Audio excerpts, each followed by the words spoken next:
What are we doing? We are trying to build a 3D background. Oops.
I gotta fill in this gap.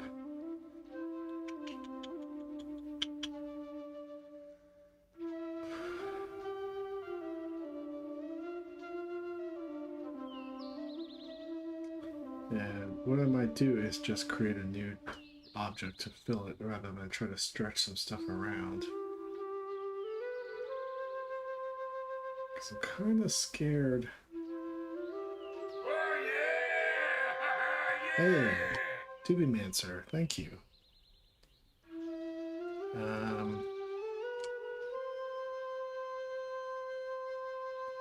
Kind of scared of what would happen if I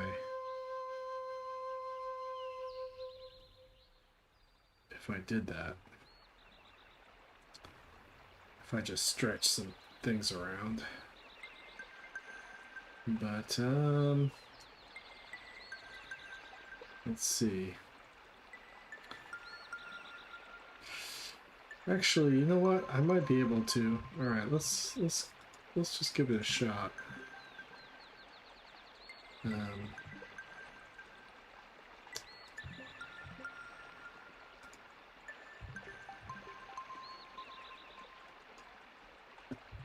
I on?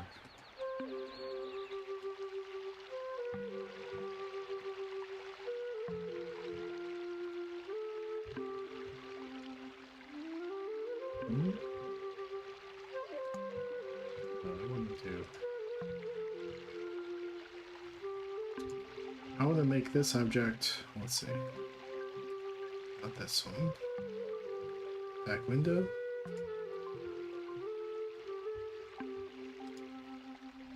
Okay, I want to make that transparent.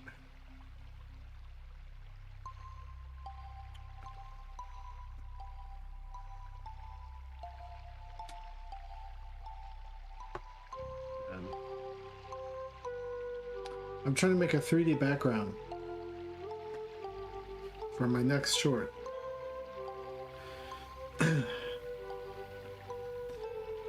So, actually, okay. I forget how to do X-ray vision. But let me just put a light source back here. So we're gonna go object mode, add a light. We're gonna do a omnidirectional. Where is it? There it is. G, Z, G, Y. Let's bring it out here so I can light this area.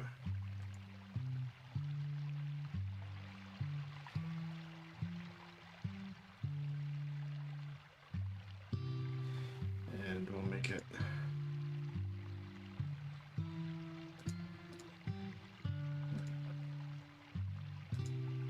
power up, exposure up. There you go.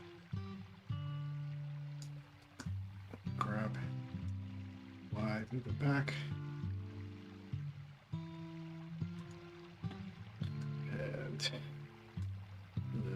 this scene here. Okay, now I can see what I'm doing back here. I don't know if there's a better way to do that, or... but... okay.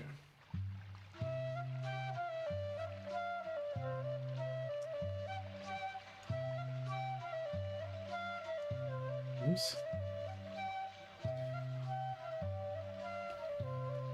Alright.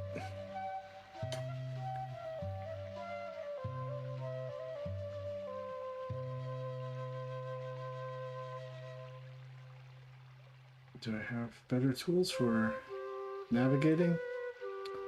I don't know. Alright. Hey Bifano, what's up? Okay. There's gotta be a better way than what I'm doing.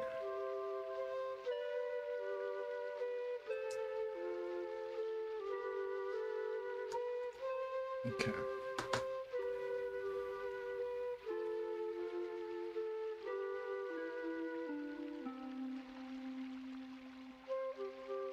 I don't think that's the piece I want. I want this piece. Yeah, that's the piece I want, I think.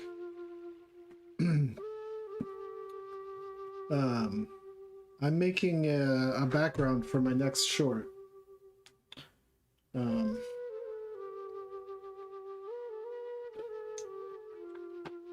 So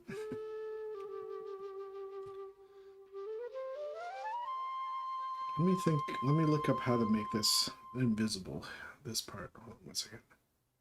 Back window. X-ray. Blender. It enables transparency of the viewport to visualize select hidden vertices on it. The fastest way to toggle this mode is by pressing Alt-Z. Okay. So here we hit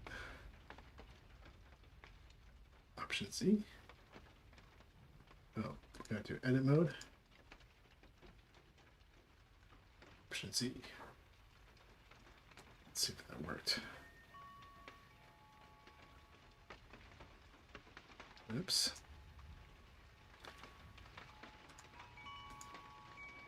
Option-Z. Ah, there it is.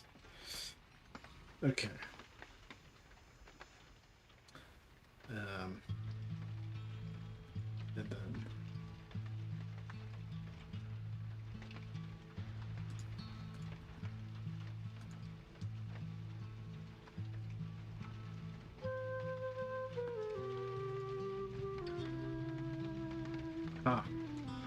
okay, now I can do what I wanted to do. I gotta remember that. Option-Z is X-ray mode. Okay, so I'm just gonna grab this point and see what happens. And hope that I don't create any weird...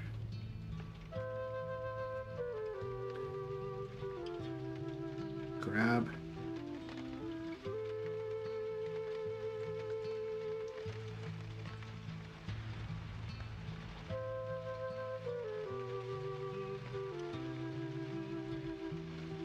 I'm gonna close that gap.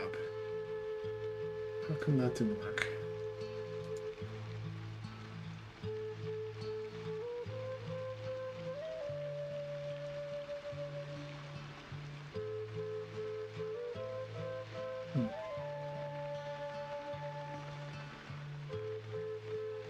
Maybe it did work. Grab. Put that right there. Well, let's see. Option-Z. No.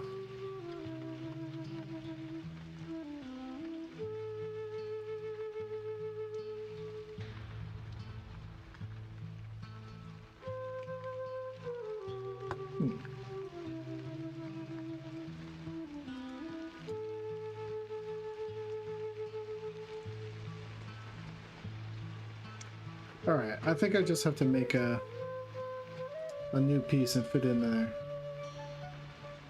You're working on character rig for short. Trying to rig the eyes feels like a puzzle. Yeah, I don't like rigging.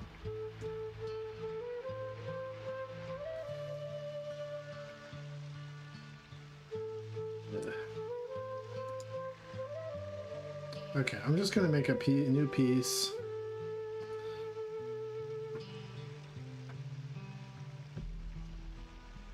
And this is top walls.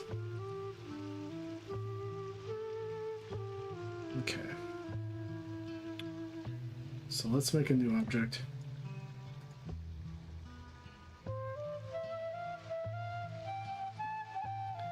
And we'll make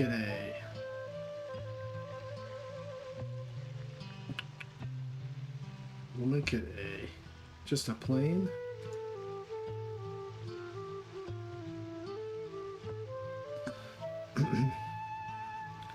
Okay. Got it right. G. Z.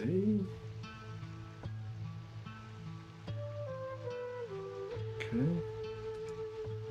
Rotate on the x-axis.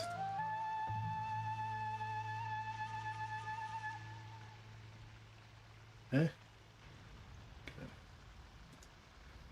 And then we'll go.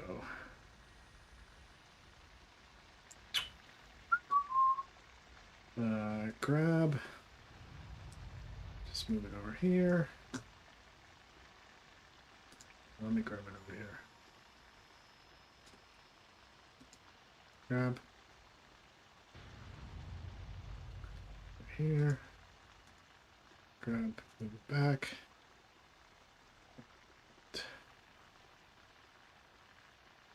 What? Here?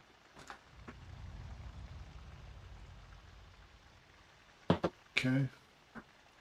And then let me get into this. Where am I? Like, I'm still figuring out how to navigate around this space. Sorry. All right. Grab Z. Grab Y. Like around here. Grab X. Like around here. Okay. We're gonna go. So we're gonna go edit mode, point vertices, grab,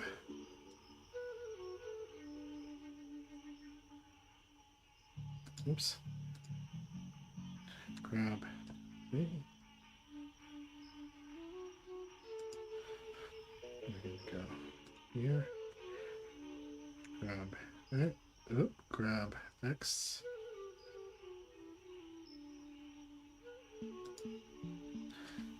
Okay, and then we're gonna go here, grab,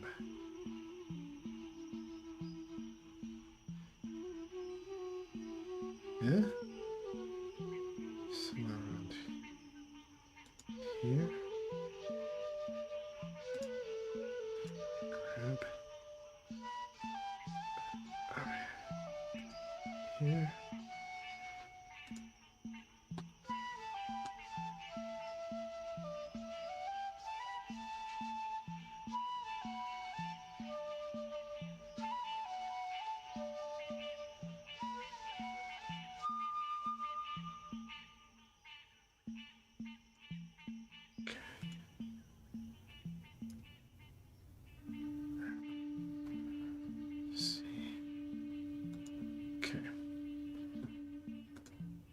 Mode, blink, grab, gonna bring it back here, I think.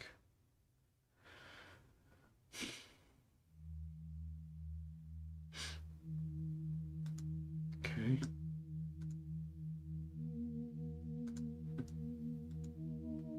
Grab, see?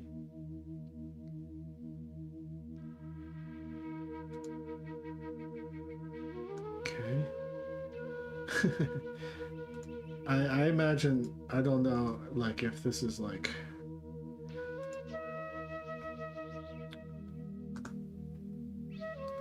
see? Aha. Grab.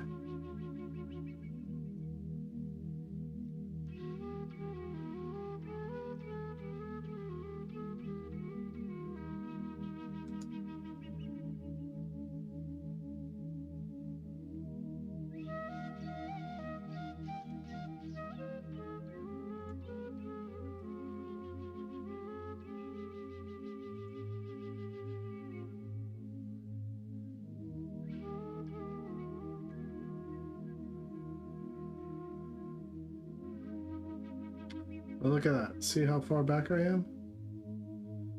Okay. So, GY, move that forward. Somewhere around here. Here.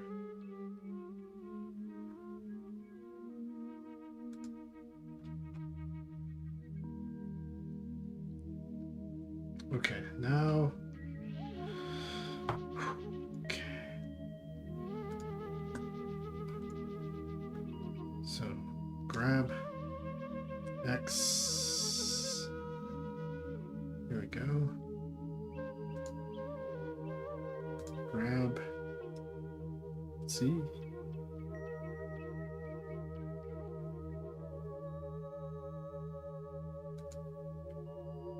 And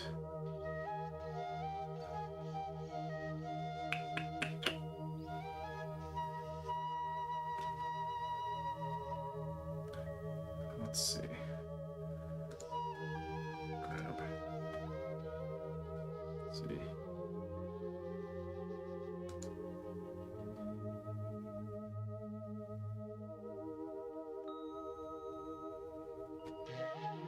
Maybe I'll do grab Y and move that forward a bit.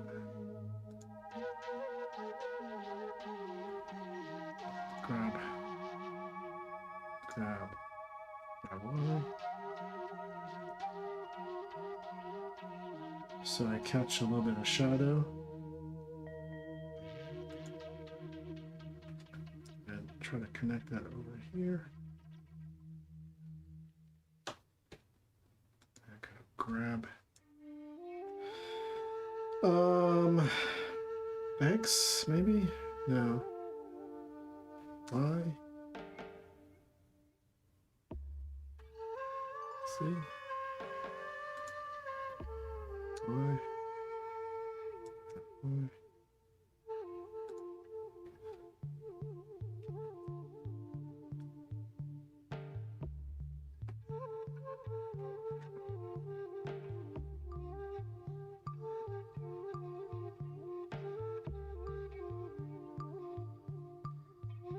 Okay, I see what's going on here. Oh my god.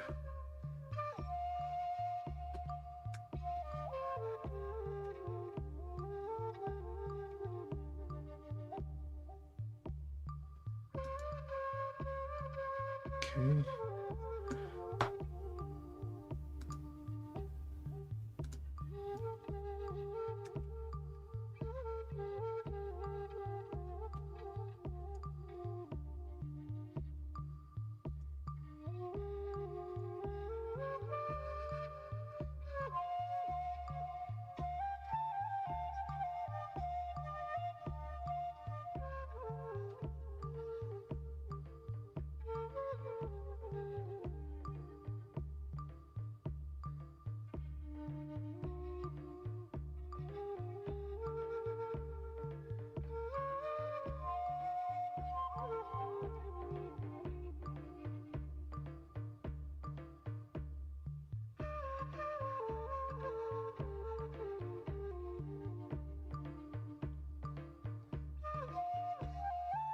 Getting there.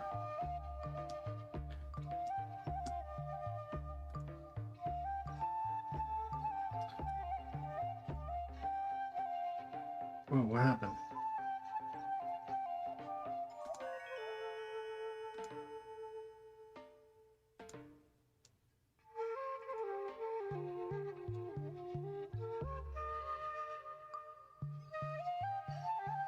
Okay.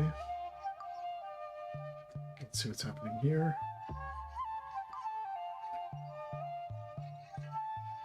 Okay, I need to go grab this, bring this down.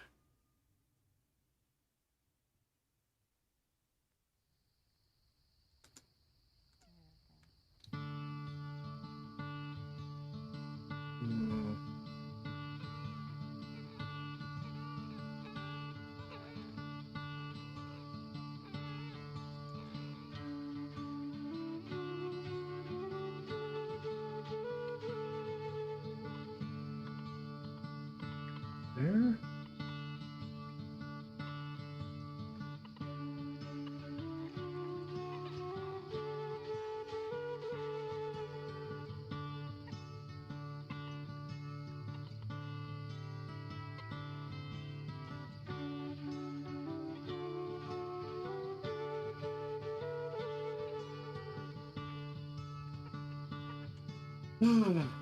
It creates a shadow.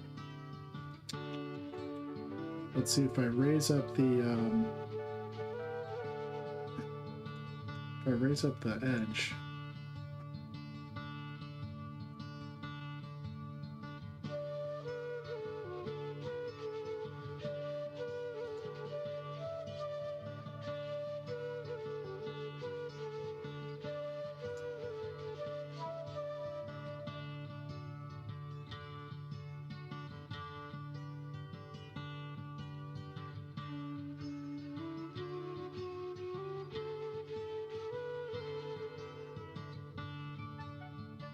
I don't know if that bothers anyone.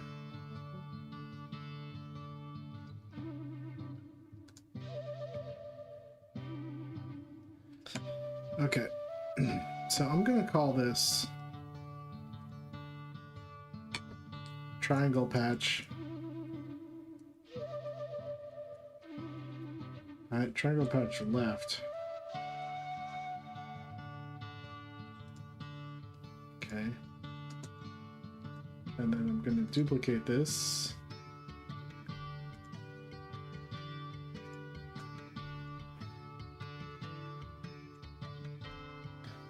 And then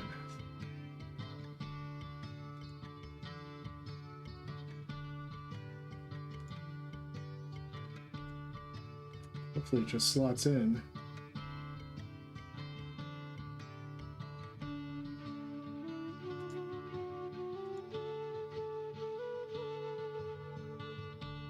Okay.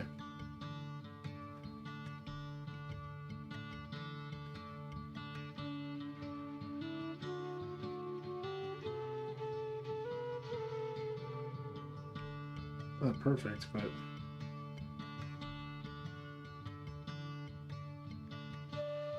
okay.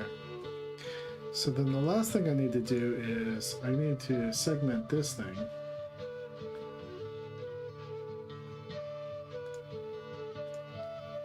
So let's go. Knife.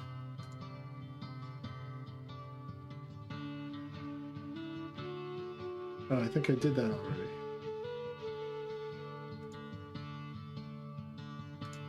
Okay, stop it. Hey.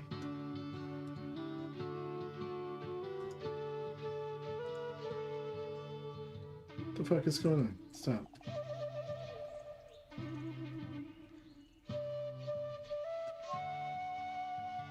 Okay. So if I go like this,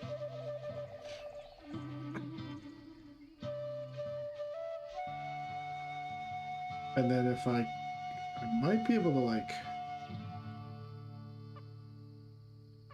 let's see, just select the face. Okay. And then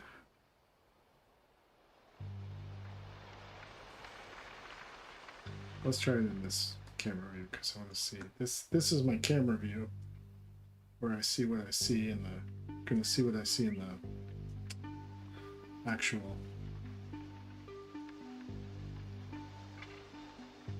Okay. So if I go...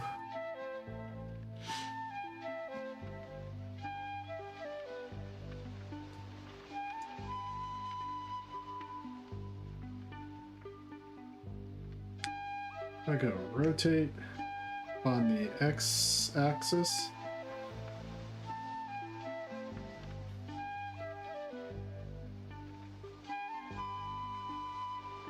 Whoa.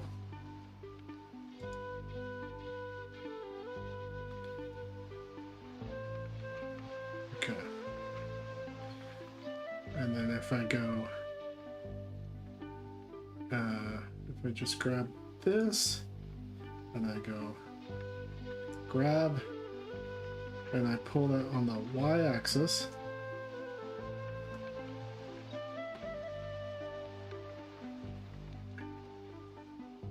Yeah. Okay.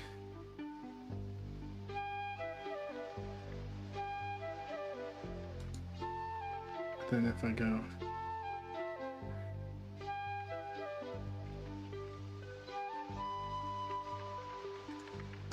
and I just grab this, and I go grab X,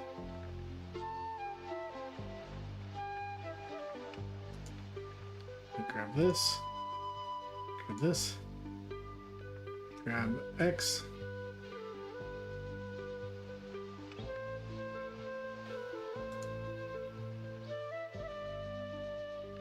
grab X,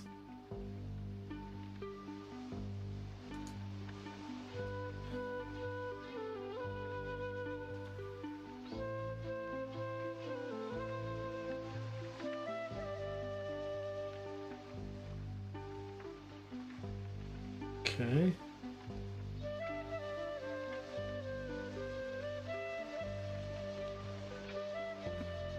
And then if I grab this, grab Z, just gonna close the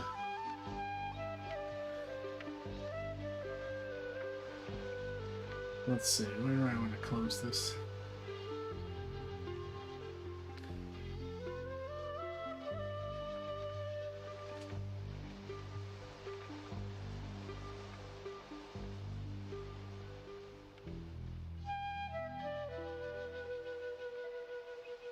Do I have open?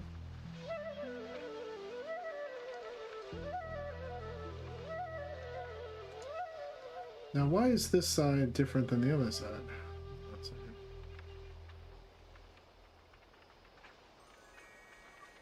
Why is that side different?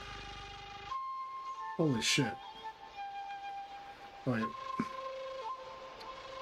Control Z. Okay. Well, what's going on here? How come that side's different from that side? Alright. I don't know.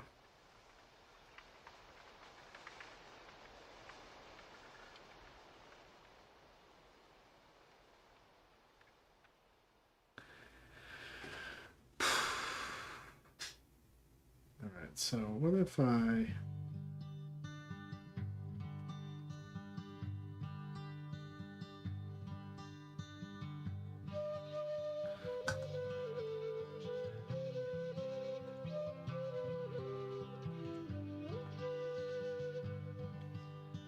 open this a little bit. There can be like a weird starry space or something.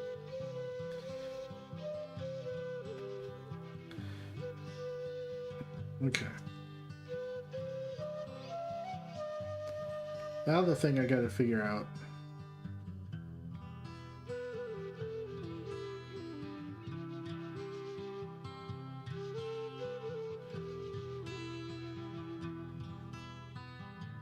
Alright, I gotta get rid of these lights.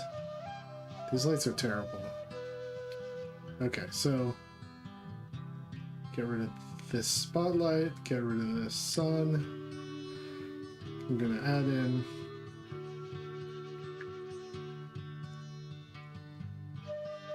a new light, point light.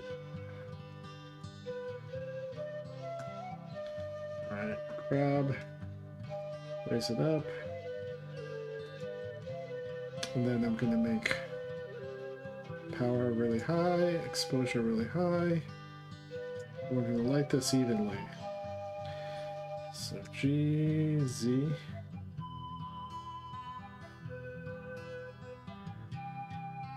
Okay.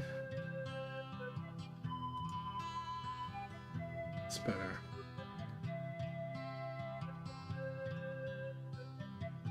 Okay.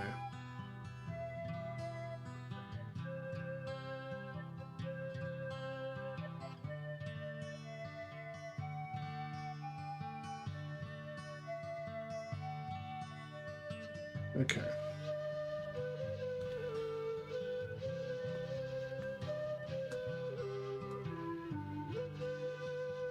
Let's lower that a little bit. Okay, so I don't know where that light's shooting in from. Okay, I see.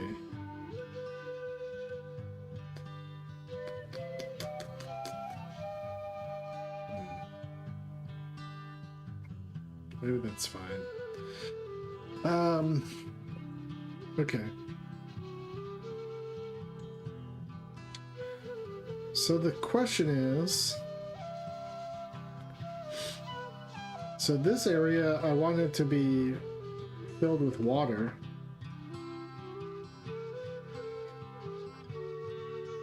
Let me save my work.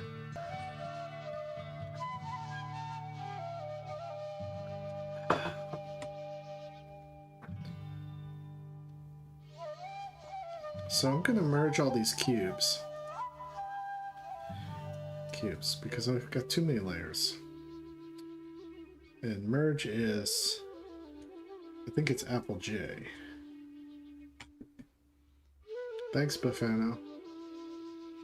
Or is it Option J? Alt J? Fuck.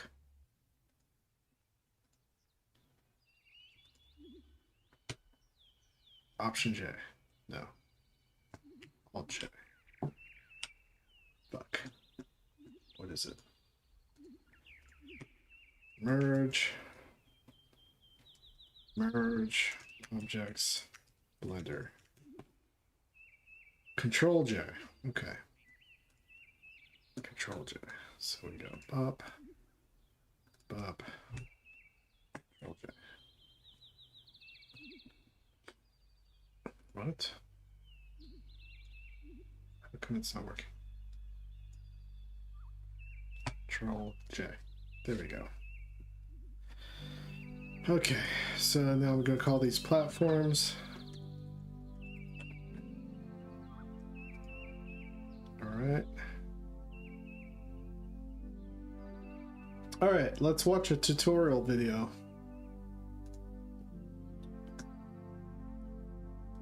Let's see here. How to make water blender.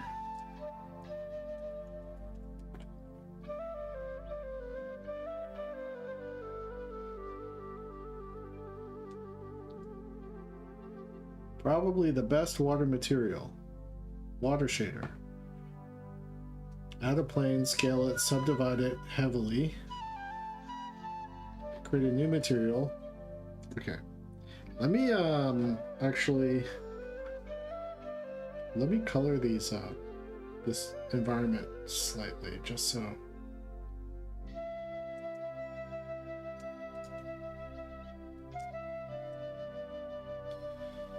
I have an idea of what I'm working with here.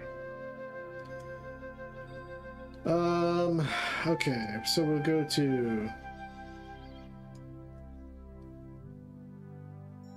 materials. We're gonna go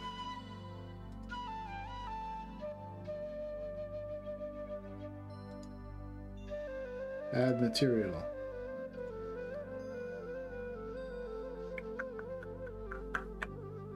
Surface, base color. All right.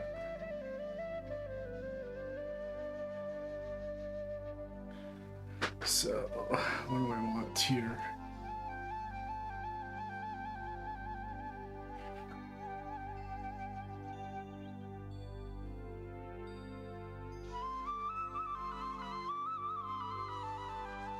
Um,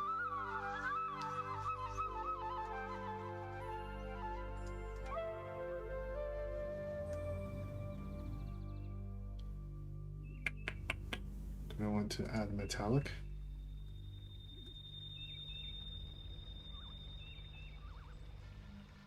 I don't know what any of that does. Alpha. Interesting. Okay.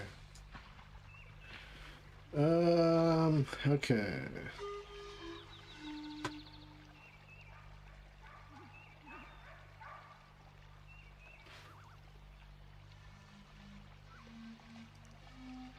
Right. Back window top.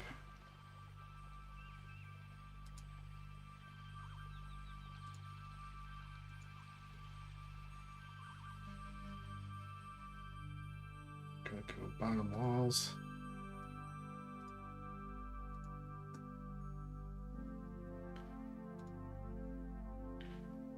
Top walls.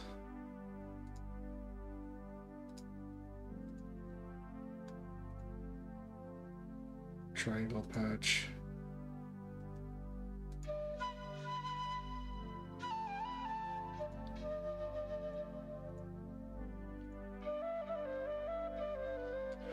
And then platforms will go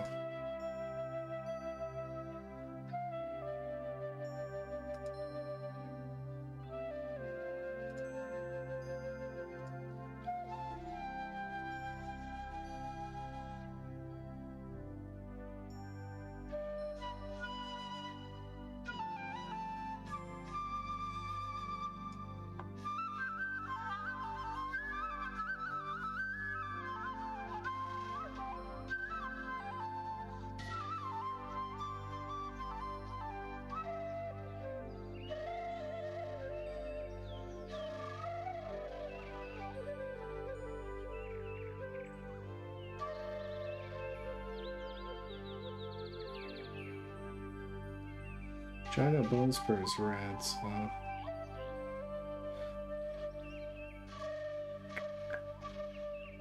green, probably maybe a green. Yellow. But Sunday is yellow. So maybe more like a cream. Creamy.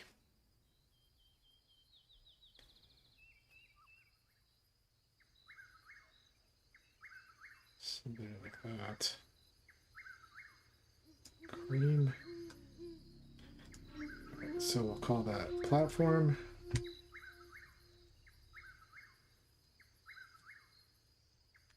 Color.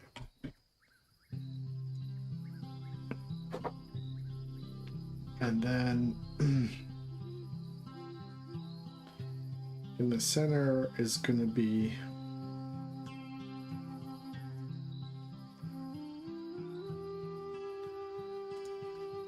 grave.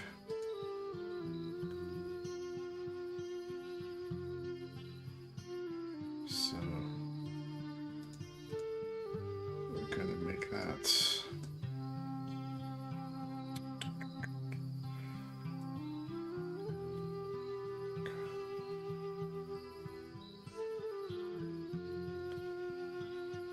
Maybe an orange.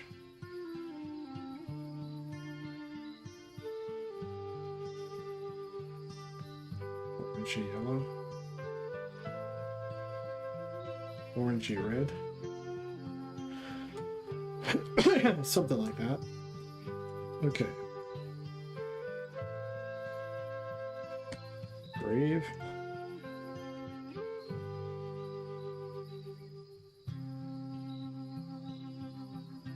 I don't know what any of this stuff does.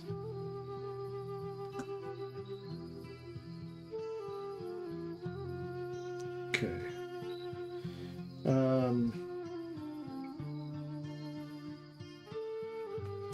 All right, now I got to make water.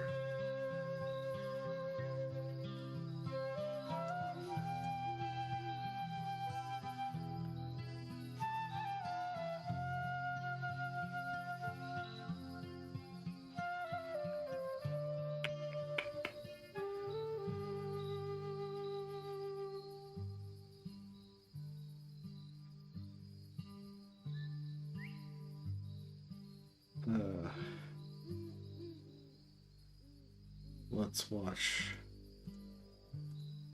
Let's see. Let's watch this, maybe? This is going to be the water inflow objects. And I press RX, then 90. And then we can go to the side view. So press numpad 3 for the side view. And then press G to grab. I'm going to set it around here. Then you can press S, then Y to scale it on the Y-axis. So something like this. And then you can press S, then Shift Y to scale it only on the Z and X-axis. And then for the physics, we'll add the fluid physics, then flow, and then flow type to liquid, and then the flow behavior to inflow, so that it continuously flows into the scene. And then for initial velocity, we can make it move on the y-axis. We need it to move a few units negative on the y-axis, so let's set it to -4. And then next, we need to add the domain, which is the border of the simulation. So press Shift A and add a cube. Press S to scale. And then S, then Shift Z to scale it only on the X and Y axis. And then we can add the domain physics. Press S, then Z to scale it on the Z axis. And then let's save before we continue. So just give it a name, save it wherever you want on the computer. And then press Enter to save and set the domain type to liquid. I'm also going to increase the resolution to make it look better. And then we can also enable diffusion and mesh so that we can actually see the water. Okay, and then set the type to all and is resumable so that you can pause the bake. Okay, and after a few minutes of baking, you can see that we have the simulation. I think the inflow object is a bit too big, so we get too much water into the scene. So I'm going to scale up the pool and scale down the inflow object. So S, then Shift Y. And then I'm going to select the domain once again. I don't want to watch the. I don't want the water to be this part of the recording, in. but the bake actually takes a few minutes. I think I'm just going to reduce the size I just want still water a bit more, and okay. Then do a 1 second. bake. Let's do something different. Let's do water material. Maybe realistic water in. Let's see videos. I don't need super realistic. Let's see. Water simulation, fast. Okay, let's see this. Self-made dudes back here with another fast Blender tutorial. And today we are going to make water simulations in Blender. So let's get started. Obliterate the default cube, add a UV sphere. Then shade smooth. Press F3 and select quick water simulation, then scale it up. Now zoom out, and you see this. Okay, now go to the particles tab and scroll all the way down here. Then switch from replay to modular. Now choose a folder to export the water simulation data. Go under modular and set the end to 100, and also set the frame end to 100. Now select the sphere and switch the flow behavior from geometry to inflow. Also check initial velocity and give it a source of 0.8. Now select the cube. Scroll down and press bake. Wait, where is it? Am I stupid? Oh, here it is. System 1 loaded. Wow, it works pretty well. Now go to the particles tab again and scroll down to enable mesh. Then scroll down and press bake mesh. System 1 loaded. As you can see, now we have a very cool water simulation. Now switch to EV and break the lights. Then go to the world settings and add our environment texture. No. The purple is breaking my eyeball. That's not what I wanted. Let's see. How to make 3D water in Blender. Here we go. This seems like... How about water in Blender? Sounds wet, right? See if you open Blender, then want to add some water to your model, whether it's small or big, or even if it's small but feels big. Anyway, what the we fuck? can add a cube in that area and shape it to fit using the abnormal scale by hitting S, which somehow means hope in some places. We can add to that cube a new material to make it feel special, and using the principle, we can make the roughness on 0 to keep it smooth, put transmission on 1 to make it see-through, And the IOR, which my uncle said it's 1.3 last time they check it back in 1980. We can add more transparency and mix that with the first one, and the factor between Why the do two these guys gotta shades use will be AI controlled voices? by So the layer fucking weight. stupid. Try with the Fresnel, it sucks. Maybe with the facing, which is much nicer, and we can play with the blend value to make it more cool. You sound like an asshole. This looks smooth as a baby butt. Do So do we do need some do do movement. do do. Smash the normal with a bump node, then finish it with a noise texture from the back end into the bump height. The effect will be wide at first, so Man, spike. it's so hard to listen to. Fuck. Okay, let me try to find someone who's fast and easy. Make water in Blender.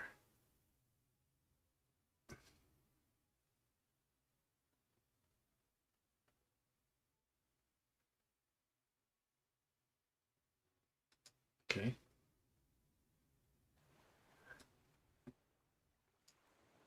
Please be a real person. So this is Thank kind you. of something that I probably should have done a long time ago, but I want to talk about how to make a nice looking water shader.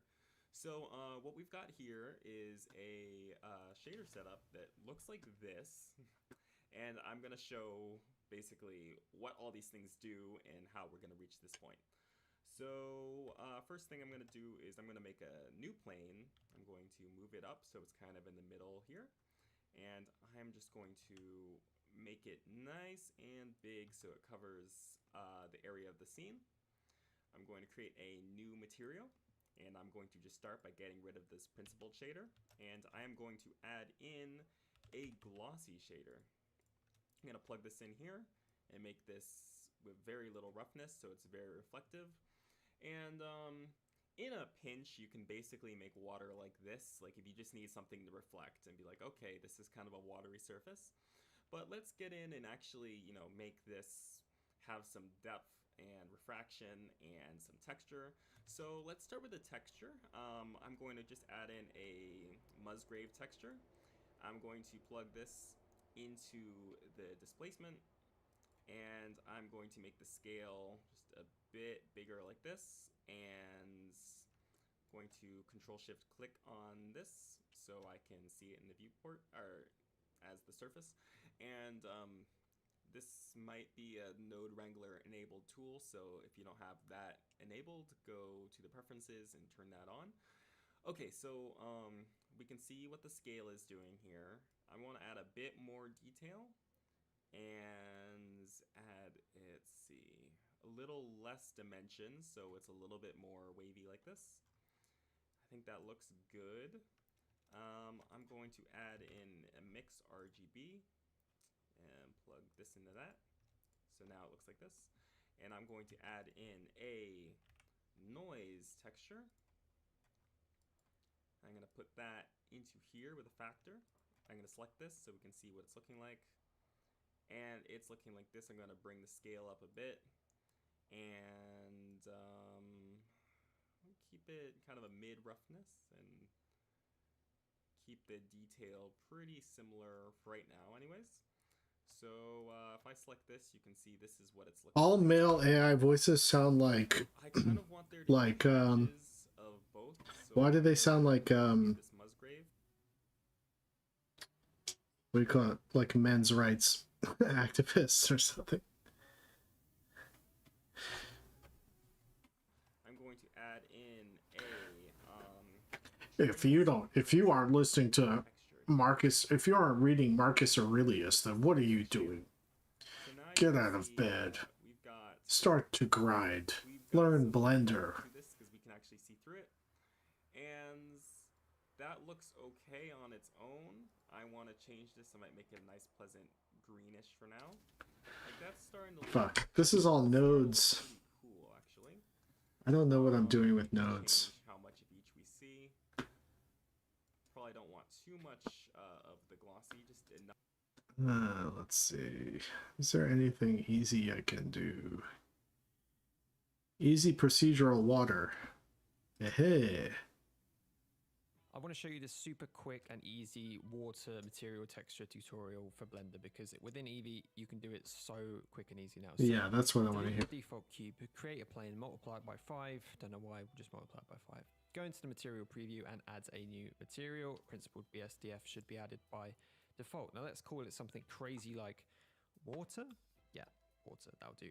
And what we're going to do is add a new texture, Musgrave texture, vector, bump, connect the height to the height and the normal to the normal. If you've got a Node Wrangler add-on enabled, press Ctrl T and there we go. Our material, wait, no. Okay, we're not done yet. So what you need to do now is just play around with the scale, and this is what's going to change it from being either an ocean viewed from far away or a sort of close-up view on a little pool. So adjust the scale first, and we're going to play around with the lunaricity,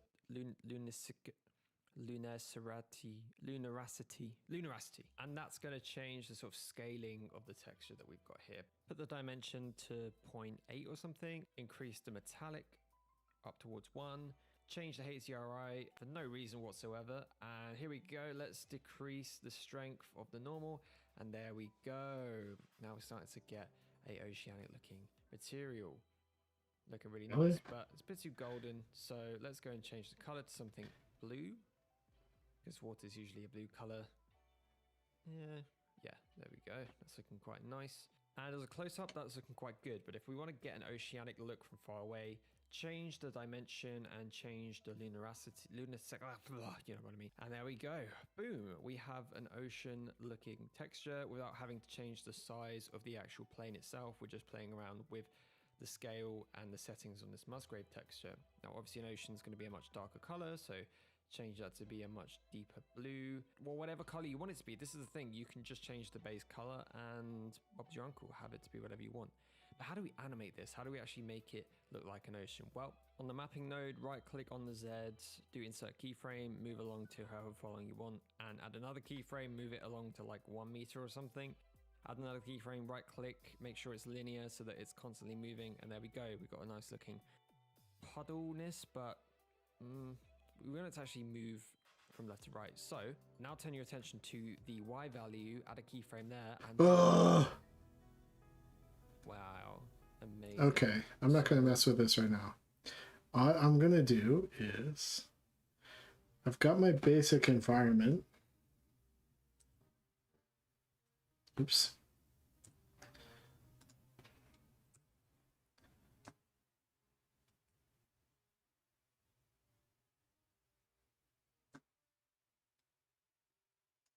My basic environment. I'm going to mess around with grease pencil. Save. And then see what happens if I start painting on this stuff.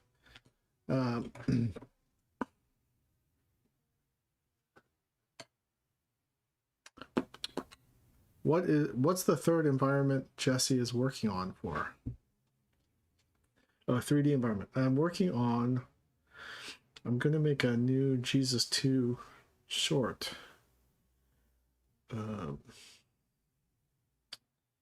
Yeah. So how do I draw on objects? Okay, so if I get rid of this, you go over there.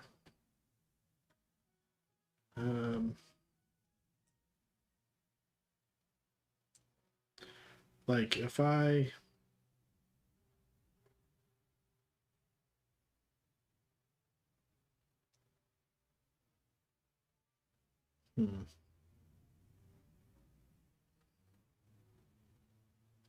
This is making my head hurt.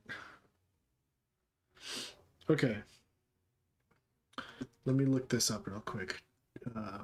Drawing on 3D objects, grease pencil. Create new grease pencil. Switch to draw mode, setting stroke placement to surface in the top header. This allows strokes to adhere to 3D geometry. Small offset is recommended to prevent flickering.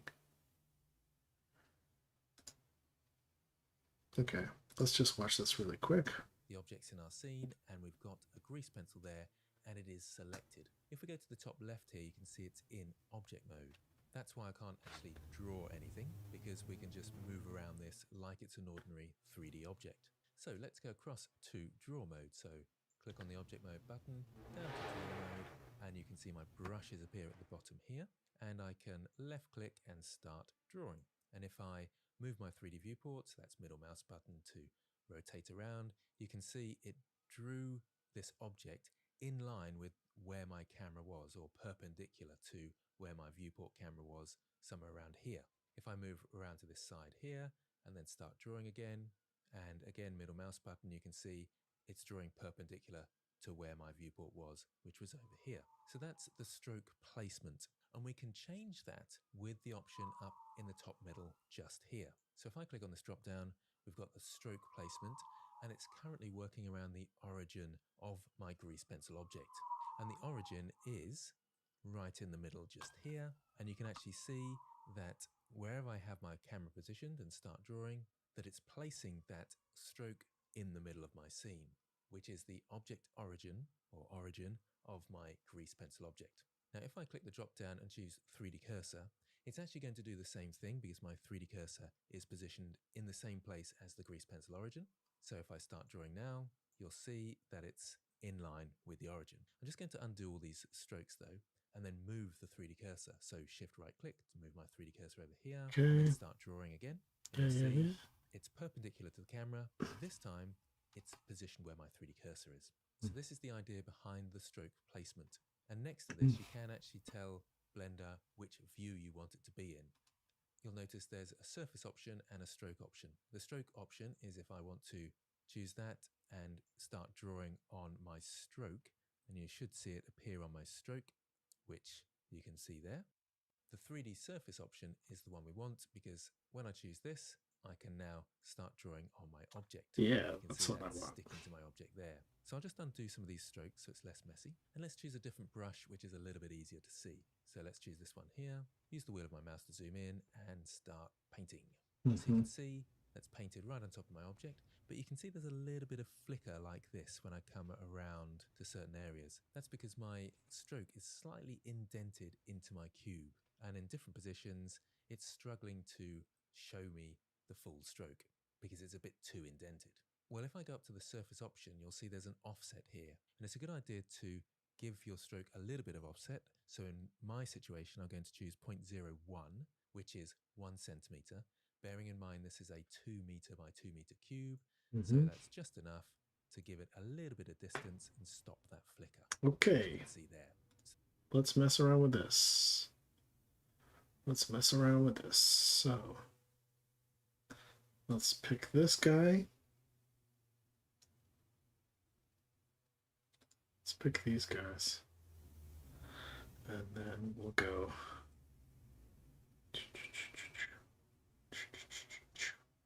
Okay, and then we go add grease pencil, blank. We're gonna go to draw mode. We're gonna choose graphite. No, we're gonna choose charcoal. And then we're gonna go to stroke. No, we go to where is it? Oh, surface point 0.01. Project onto selected. And then let me adjust my Cintiq here and see what happens when I start drawing on 3D objects.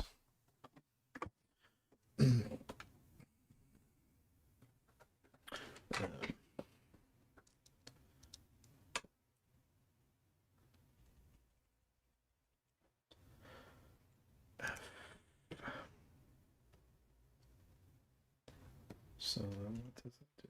Oh, what? That's not what I want. So if I gotta select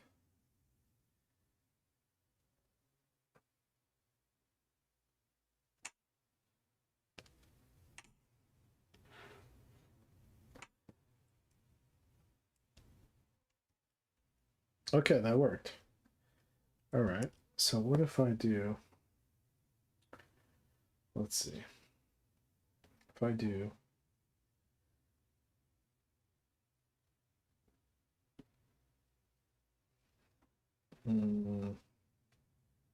like an airbrush,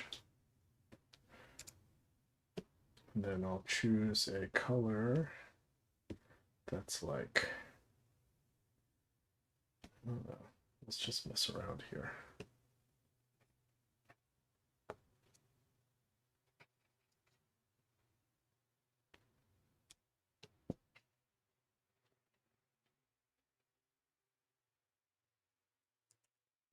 So it will go off the edge, I guess. Let me see.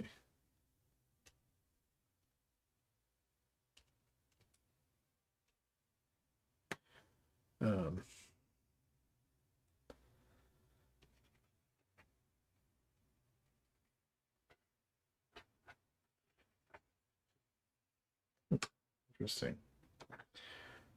Let's see how far. Okay, that's interesting. So it goes in like a 3D. Okay, but if I say if I just wanted to draw like let's see, like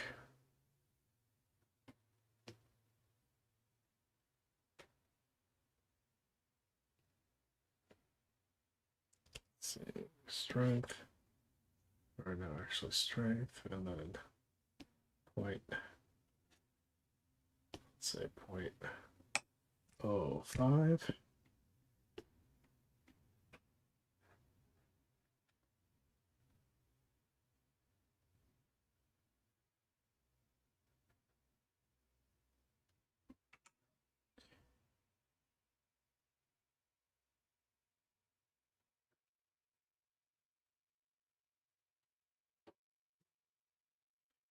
Got the spinning wheel here.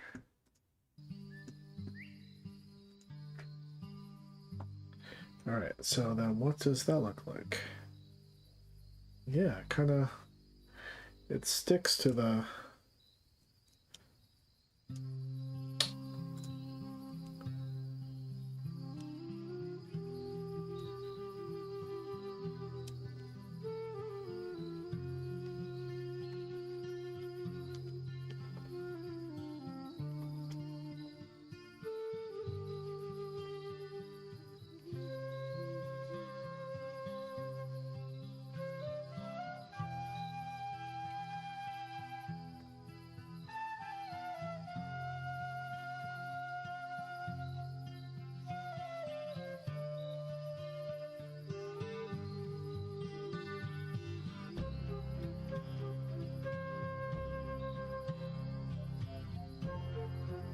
okay. So I'm going to create a material.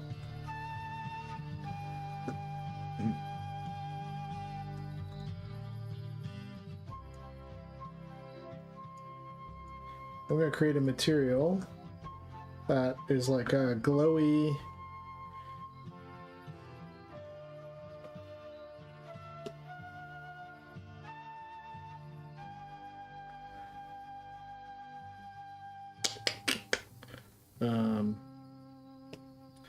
pencil, and then I'm going to create a glowy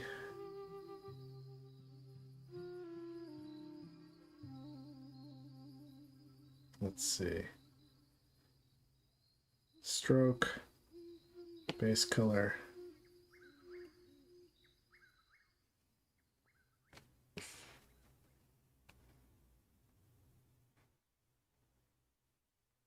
like a crazy neon. Okay, and then let's see. if I start painting, let me make it. Let me choose a different brush.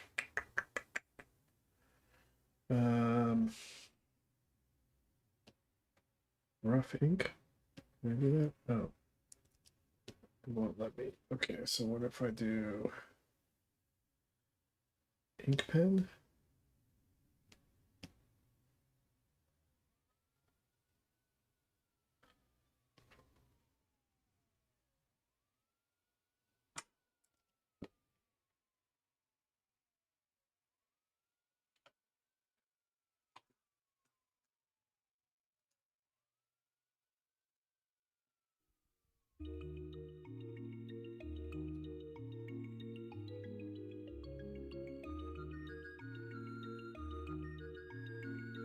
Okay, I'm gonna do one of these blocks and then I'm gonna see.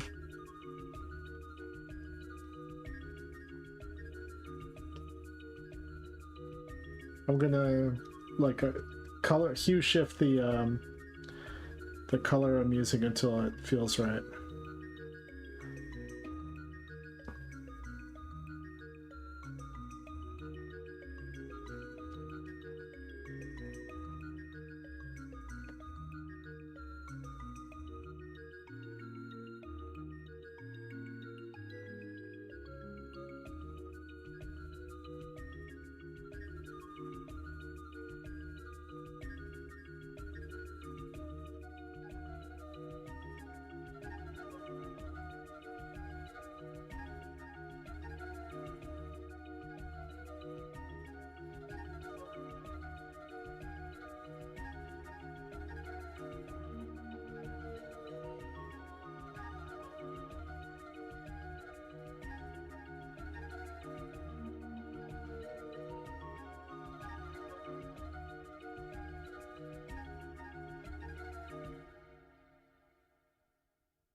Whoa, what the fuck?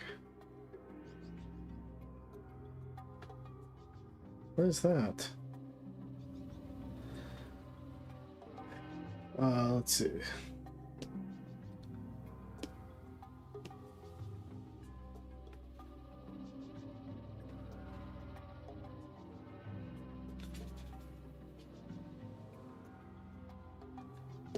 Okay, let's just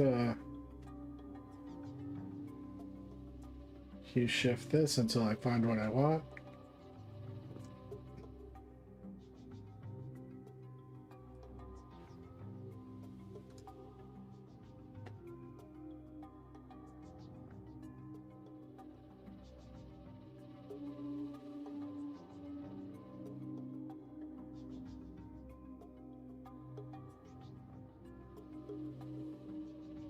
Hey, We Love Star.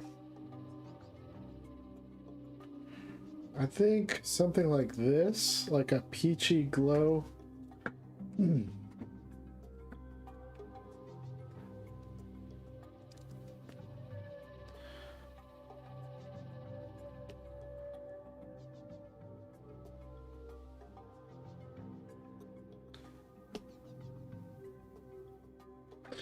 So what's cool is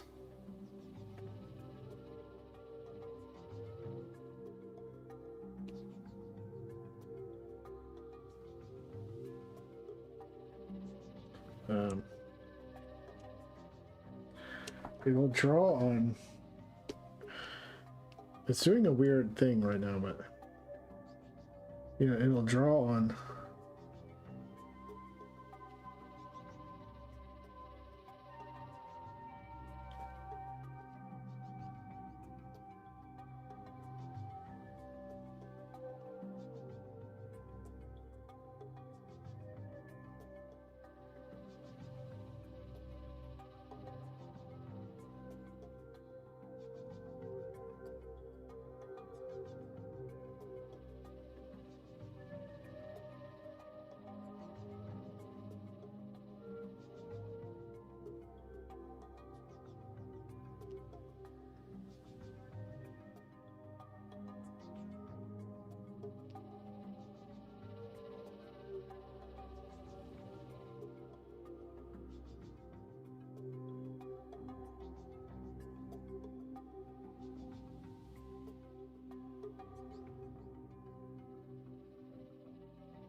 I'm trying to do a test to see if I can make a 3D background for my next short, animated short that I'm going to be working on,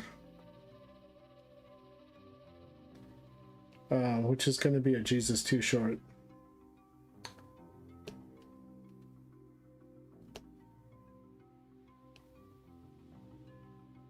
But I'm just trying to do this to see if, like, basically if I can, like, what's possible, you know?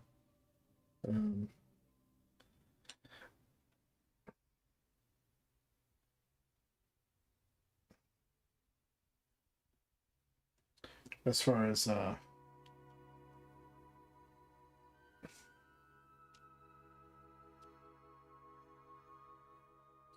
making a cool background that I can just reuse and turn around in space, you know.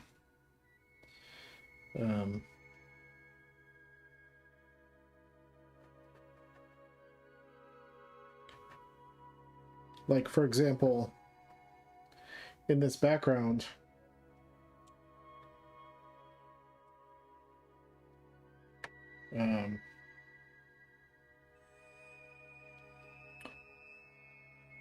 I'm gonna have to bevel the edges of these platforms, but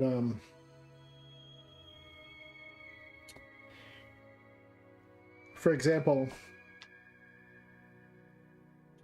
if I make a new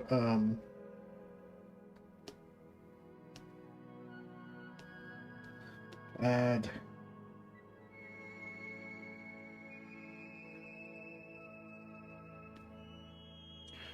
if I make a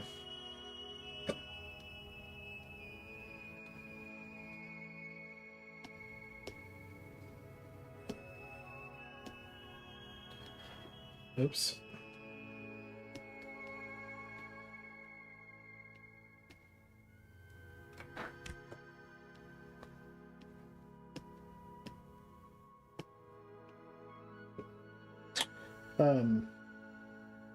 I'm gonna have, let me make this just a little bit bigger.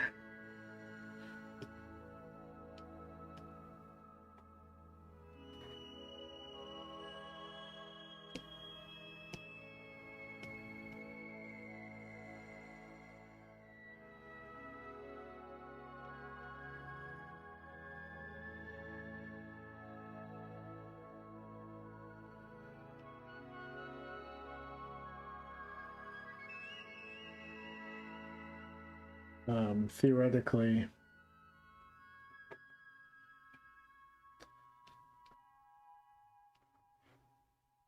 oops. Let's see.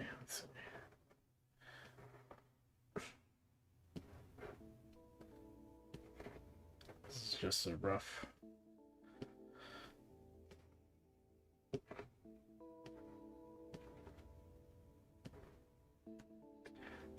Okay, so then that would be, there we go. Object mode, grab Y. Oops, grab Y. And move them back. Grab Z.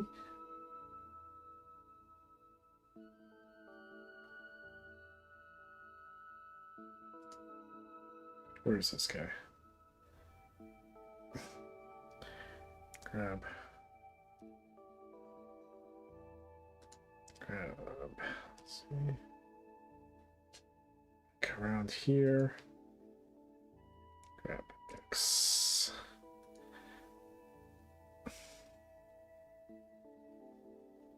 Let's see.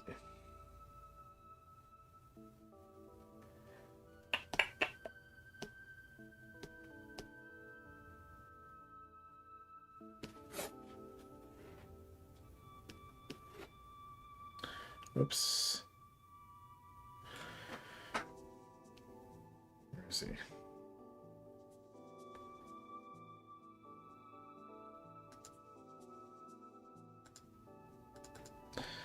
Sunday.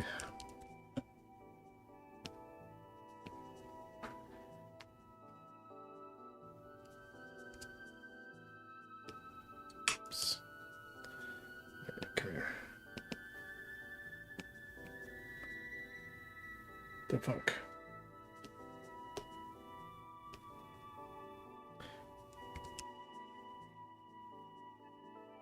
Be about this big.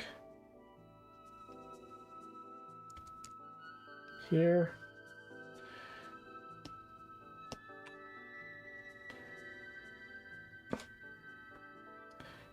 Um,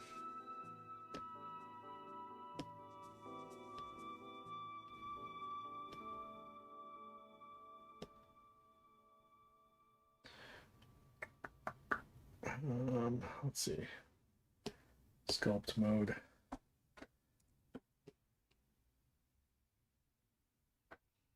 Oops.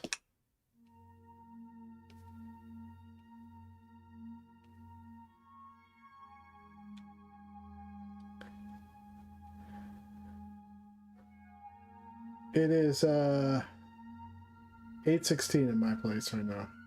Okay, so this is the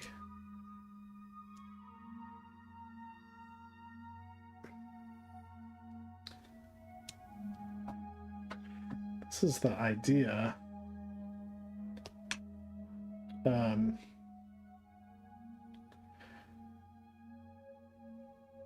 Let's say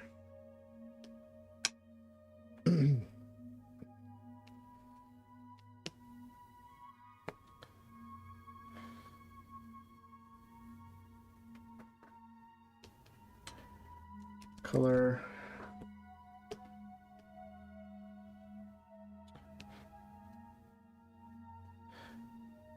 we go blink, do like a just a temporary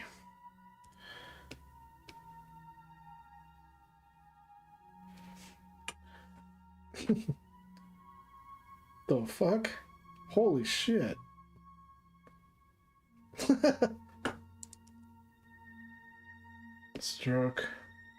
Stroke. Burst point?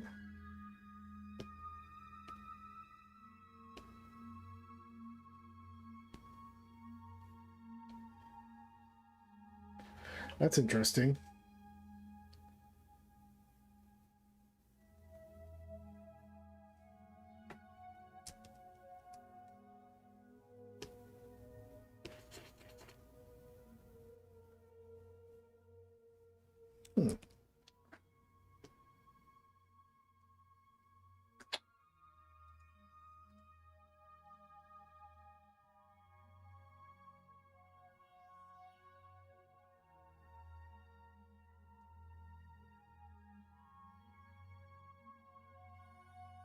Wonder if I did a fill.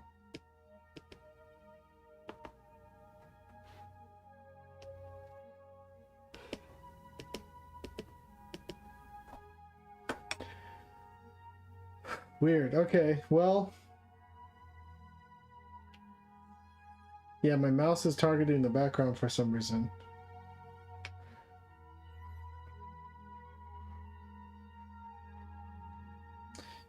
I've got my brush on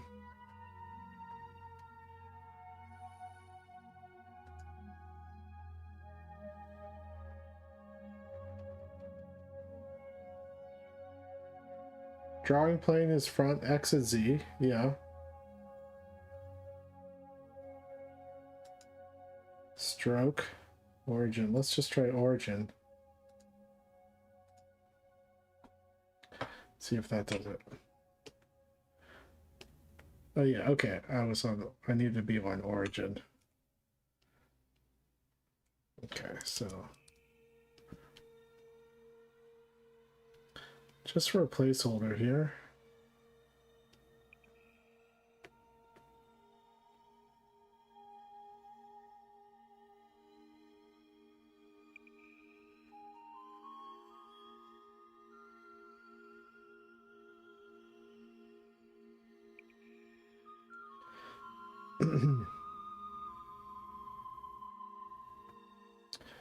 um,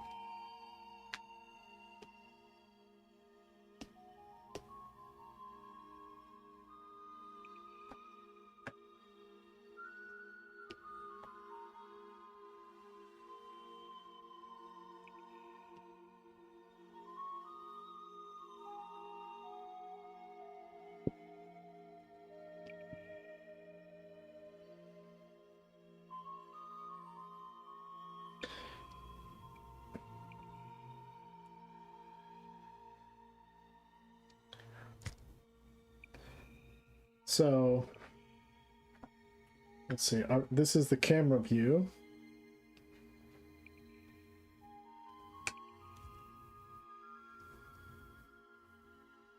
So it'd be like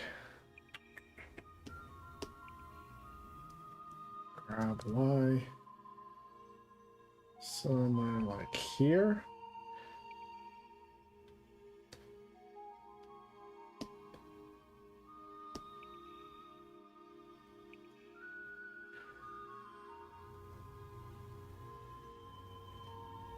Um,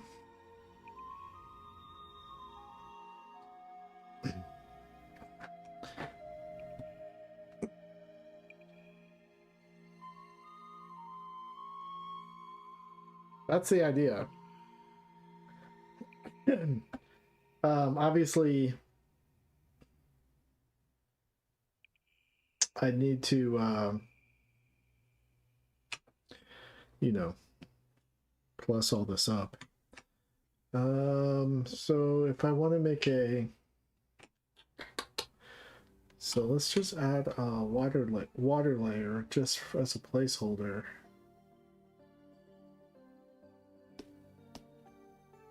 Add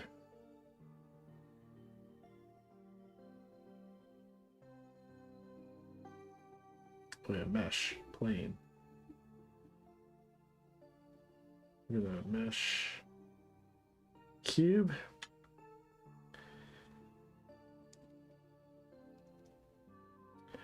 And then we're gonna go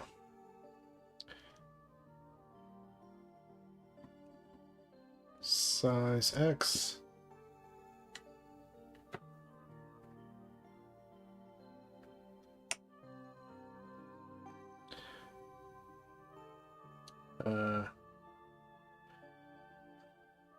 Size Y.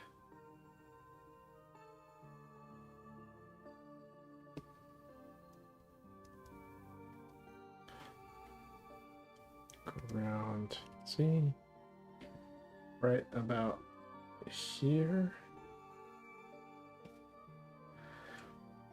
And then GY. Oops. That way.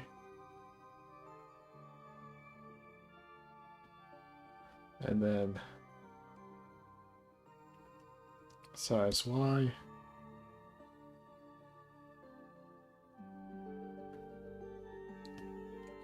Okay. And then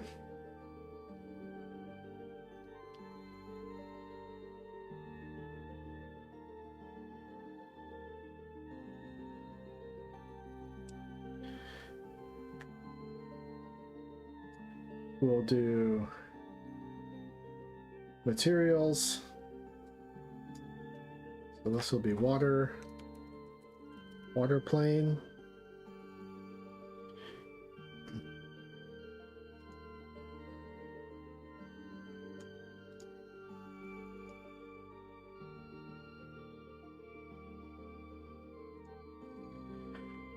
We'll make that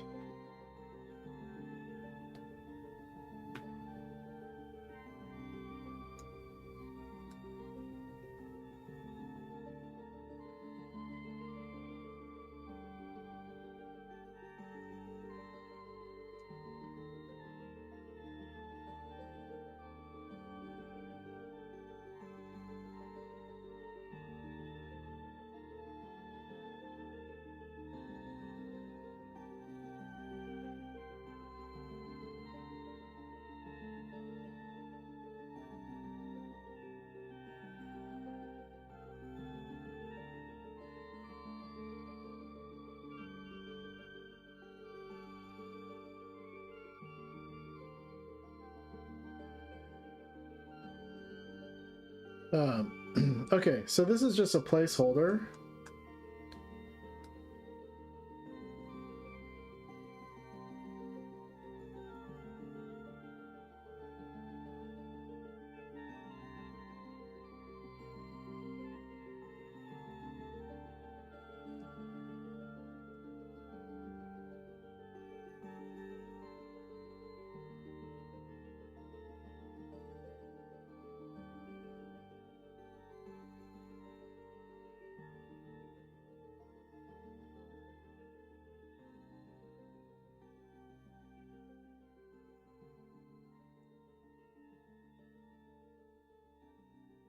Maybe like a yellow-green, yellowish kind of green water.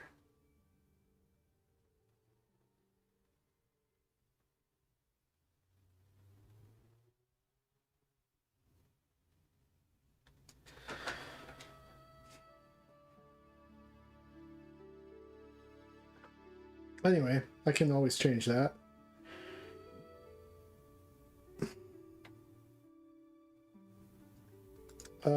No, I don't like that. Okay, let's see here.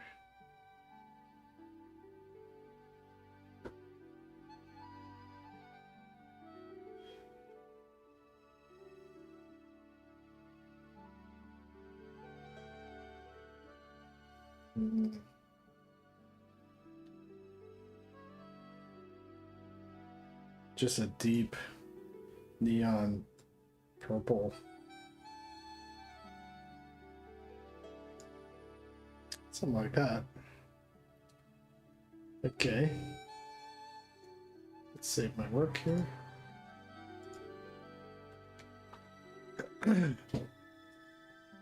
Okay.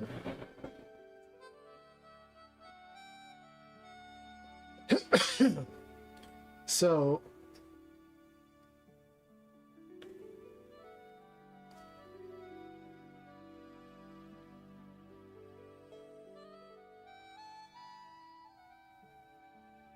I like the, what do you call it? The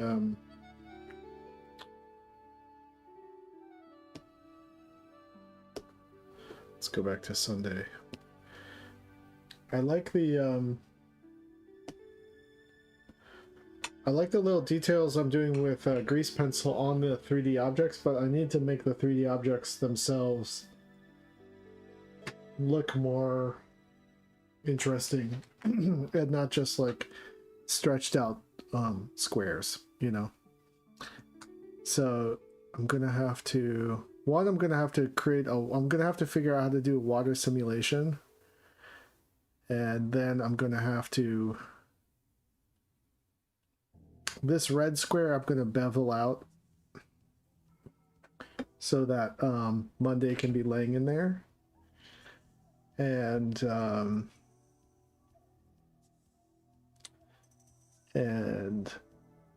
then I have to decide if this was all worth it. You know?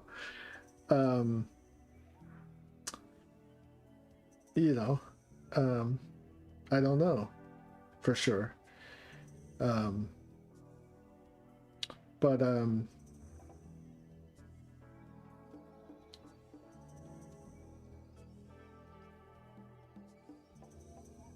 yeah, let's try doing that right now quickly. Okay, so we're gonna have, what is it called, the grave here. Okay, so we're gonna go to edit mode,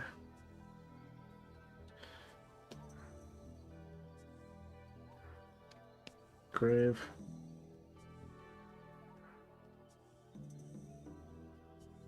oops.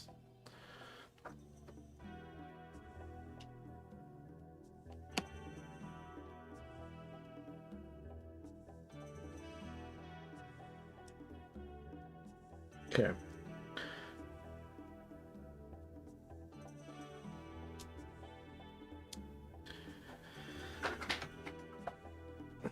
So we're in edit mode.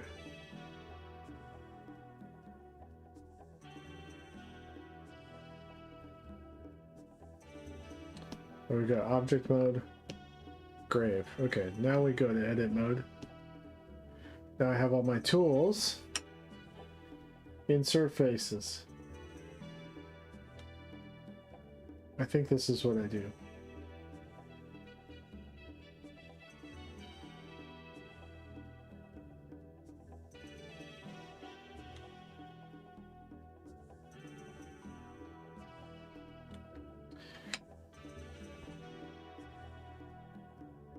Cut into select items at an angle to create bevel or chamfer. Okay.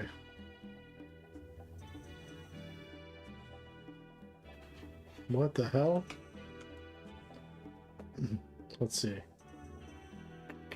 We gotta do here. Okay.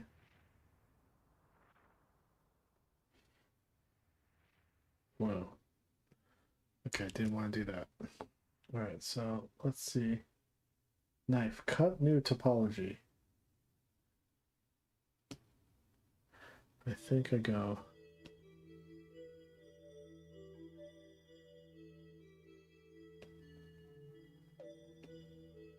This is freehanding it.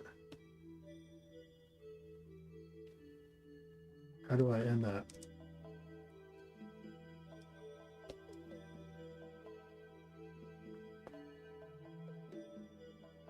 Okay.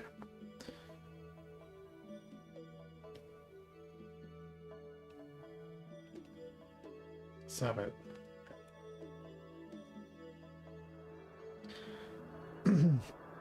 Let's see.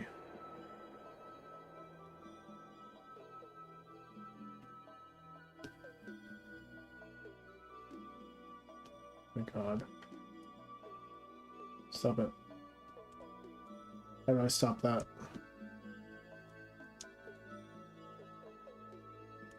Okay.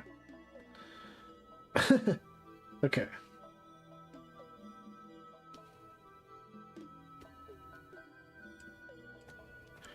So grab.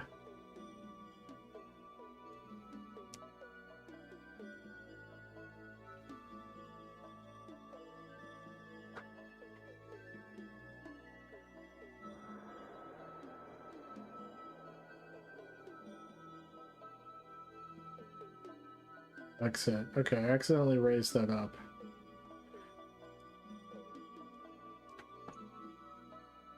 Alright, let me do this again because this is...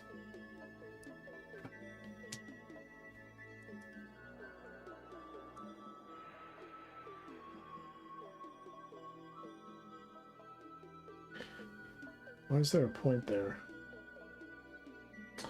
How do I create...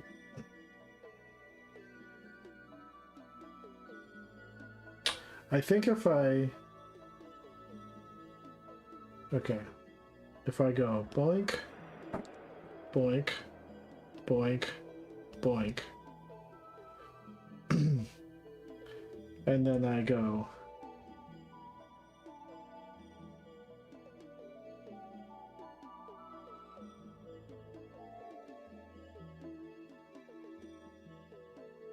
create, insert new faces into select faces.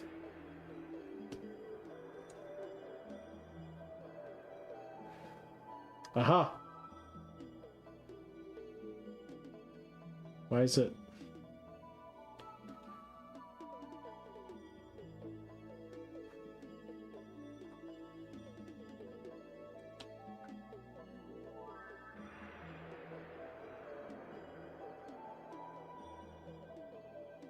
Okay. So if I go boink, boink, boink, boink.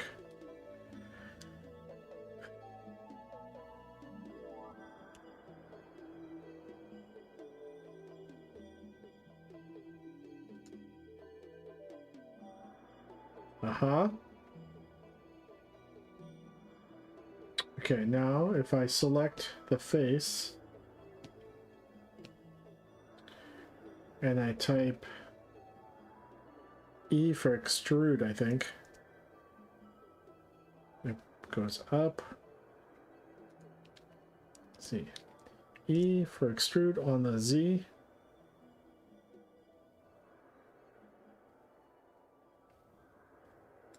Oops. E. Okay. So here.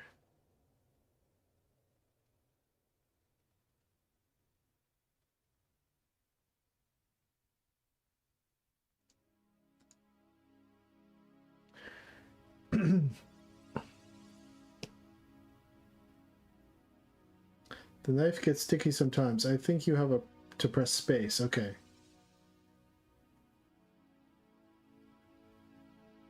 I watched tutorials like 3 years ago, so I have like a vague memory of how this stuff works.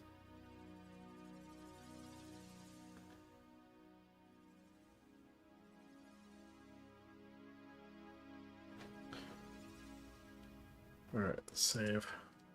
Okay, so this is where I'm just gonna draw them in here. This is where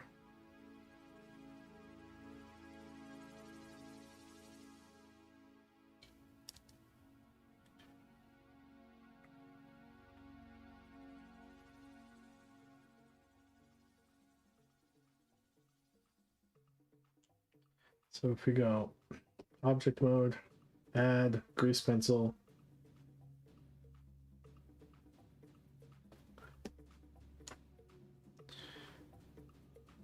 G, Z, G, Y. Here, basically. Draw mode.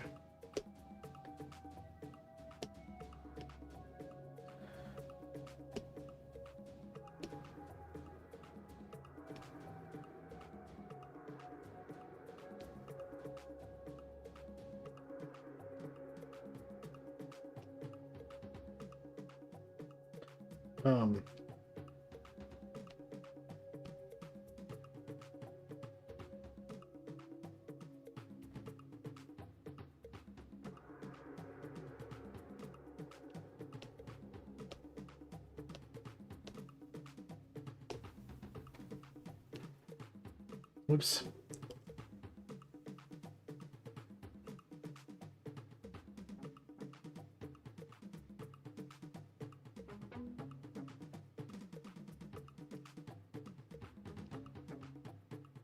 It's not drawing.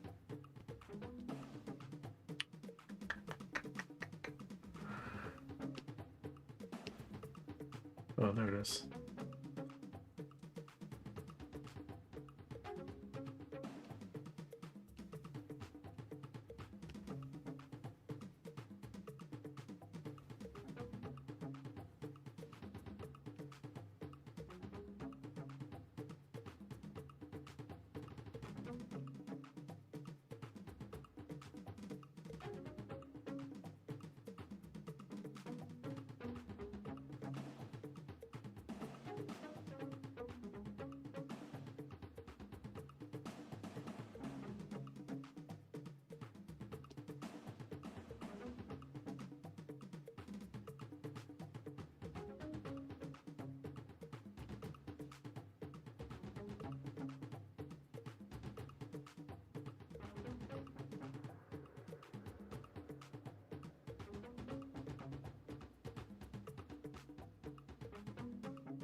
Okay, so how's this gonna work?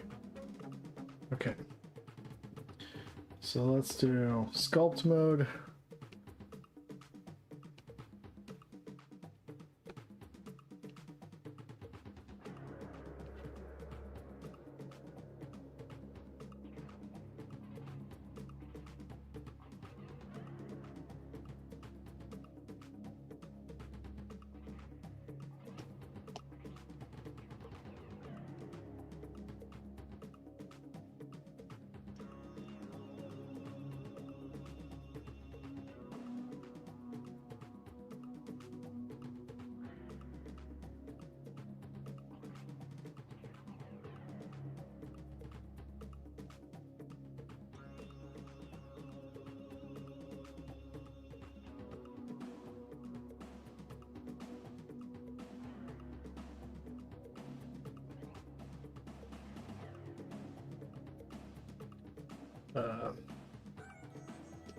Draw mode. Okay.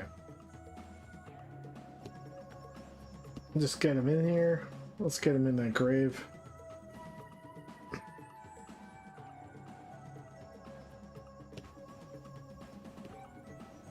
Okay.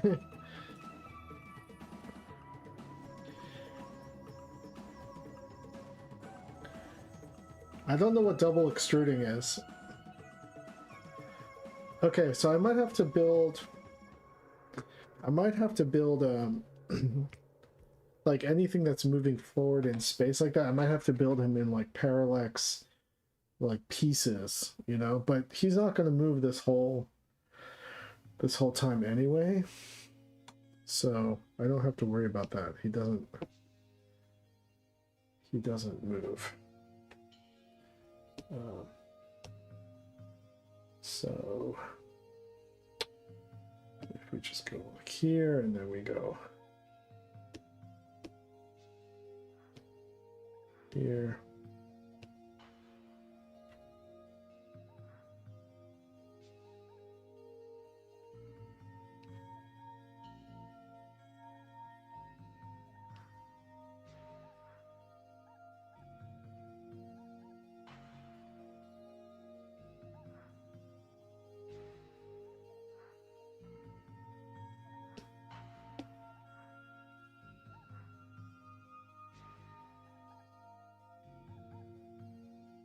Shoot. Only on the active layer. There we go. Someone taught me that the other day. Oops.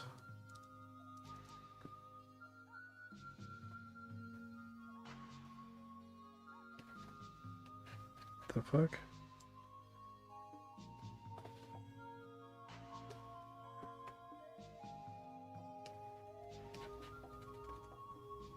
That's weird.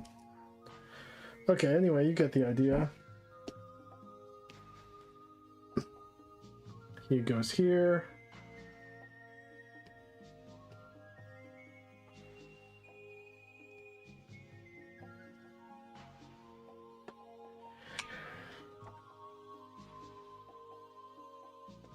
And then let's just do a rough of our evil China Bone Spur.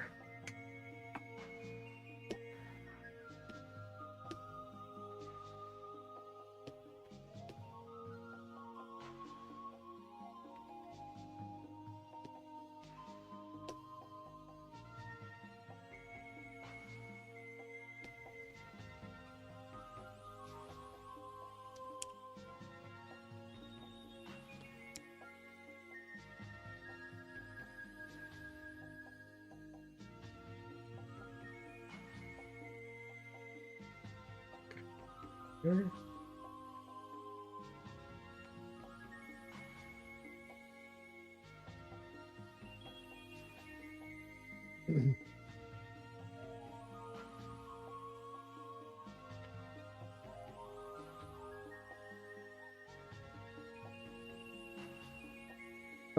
Did you control Z or did you extrude a second time? It was twice. You might have doubled up your vertices.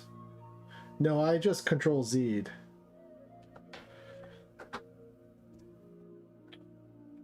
As far as I know. Let's see. Here we go. Stroke. And then we're going to have...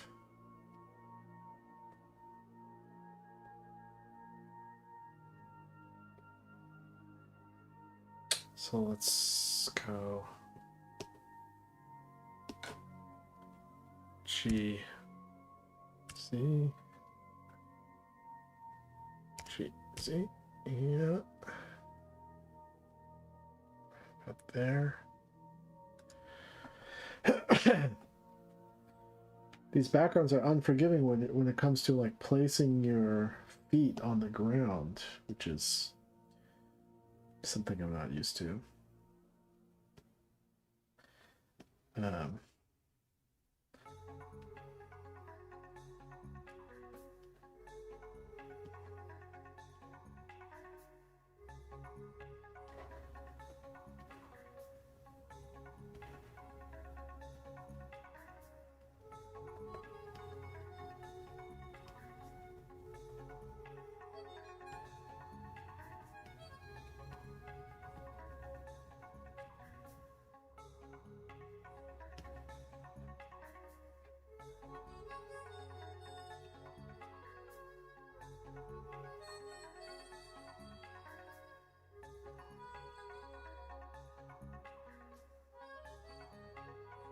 forget what she's wearing. Anyway. Something like that.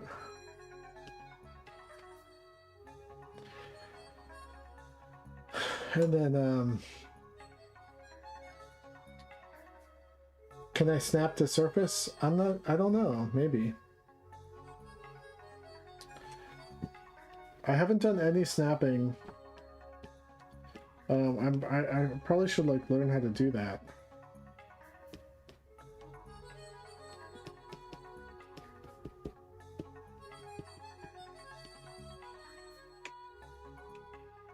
All right, and then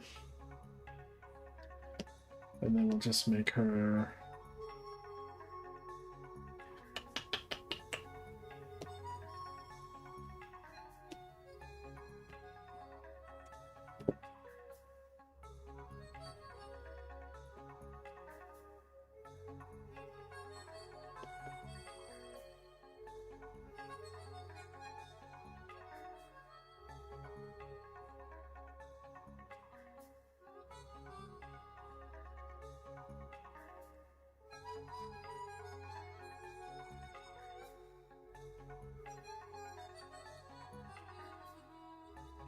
All right, so that's the basic placement.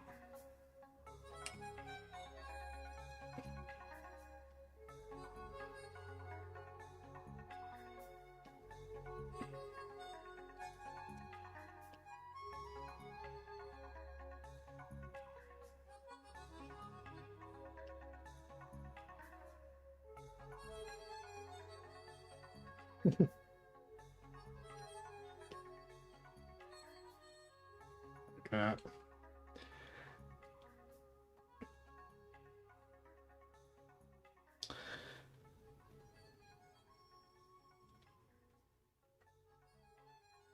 Two from the strength bar is that magnet icon. I know it works with 3D on 3D.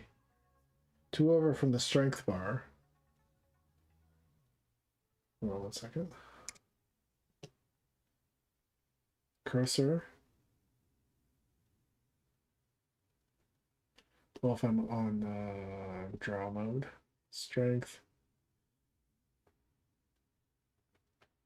caps type flat,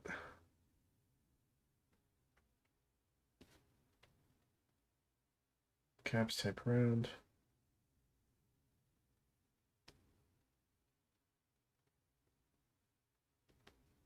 stroke,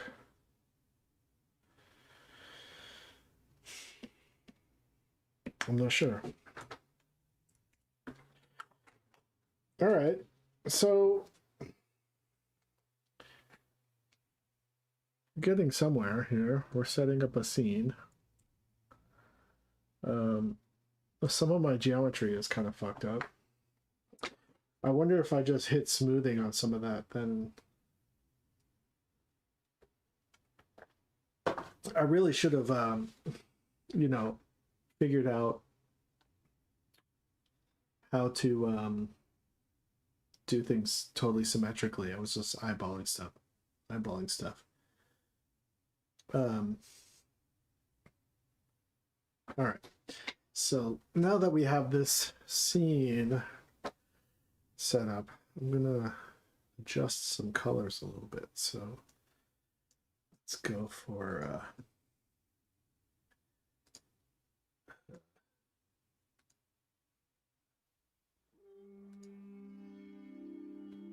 let's go back into materials.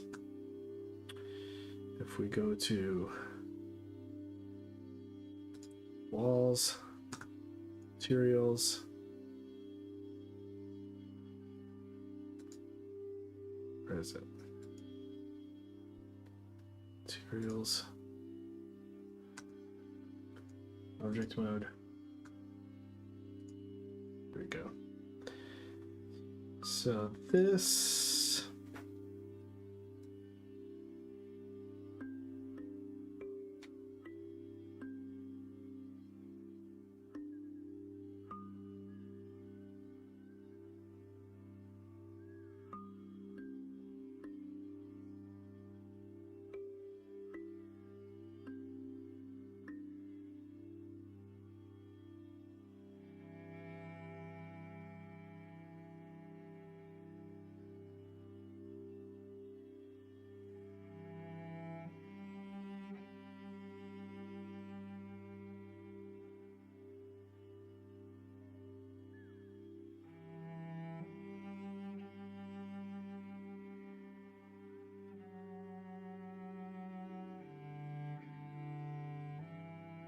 think that like aqua, blue, green.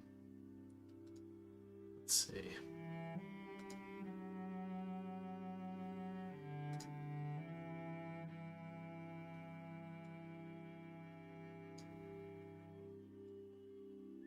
Not too green. I don't want it to be.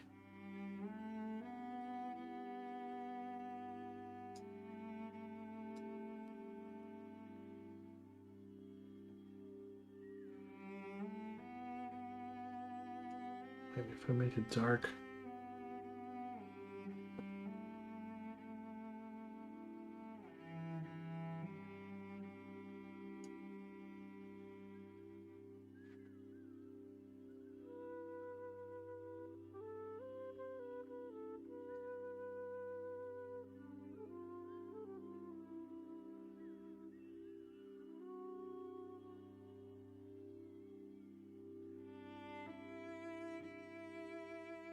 If I make it dark, I can do like dramatic lighting. You know?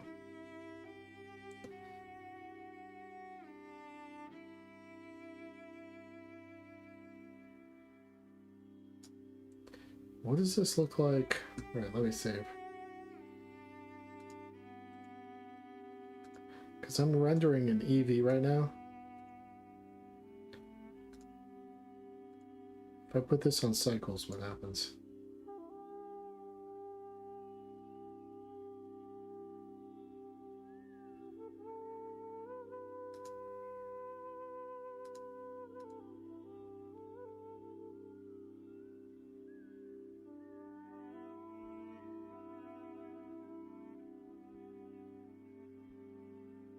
I'm afraid this cycles is going to break my computer.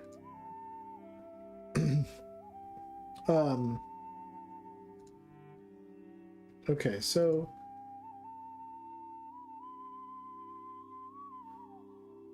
check my normals. What's my normals?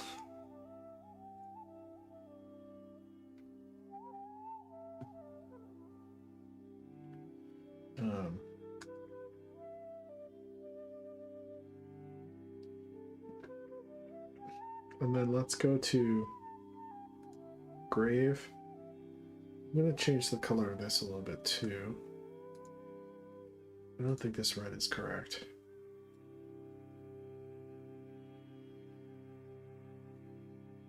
Maybe more similar to the water. Or it could be contrasting.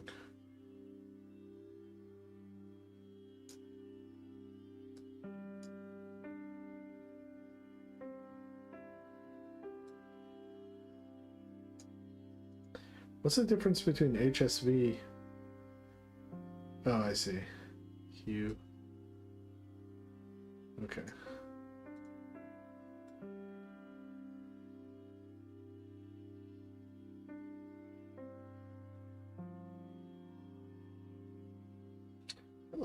I like it being similar to the water.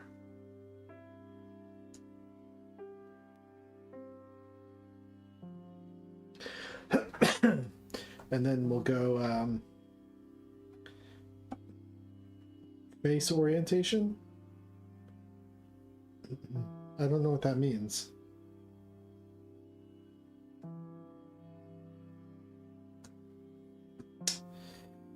Let's see the platforms.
Notice those two triangles are darker than the others. Two triangles. Let me see.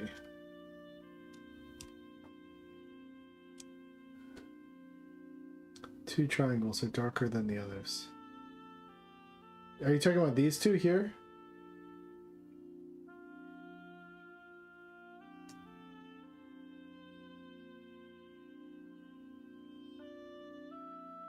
Up top, yeah. These two? Yeah, what about them?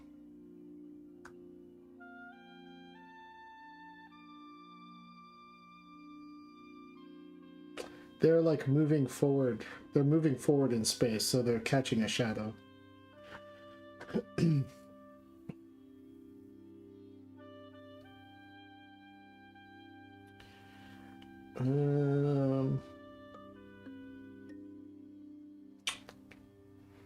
Okay. Okay.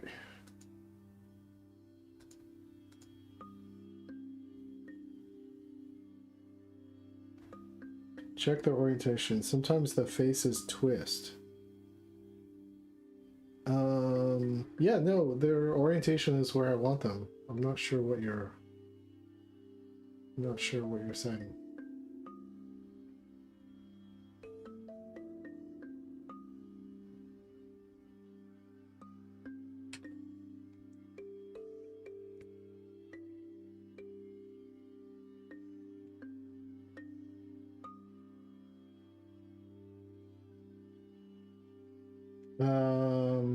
Okay.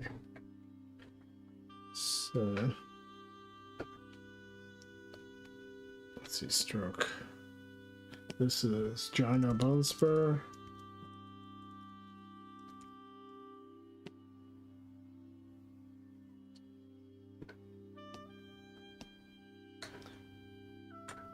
Okay.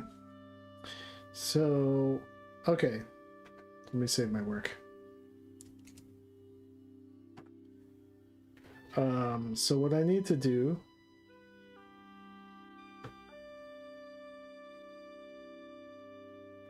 you know how I get rid of that grid if I want to like not see the grid?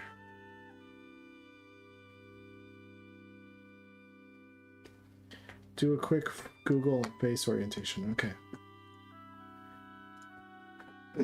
Face orientation Blender. Face orientation displays whether mesh faces are pointing outward, blue, or inward, black, red back face, which is crucial for correct shading, 3D.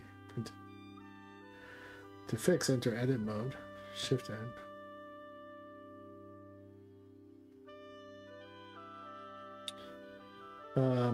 Yeah, I don't think that's what you're talking about, because I've got this.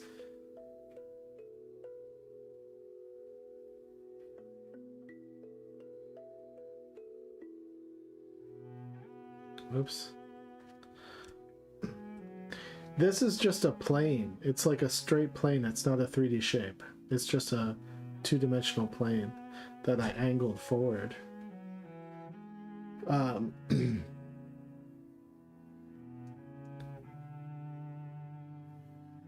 So it's not the same as the other shapes, which are all 3D shapes.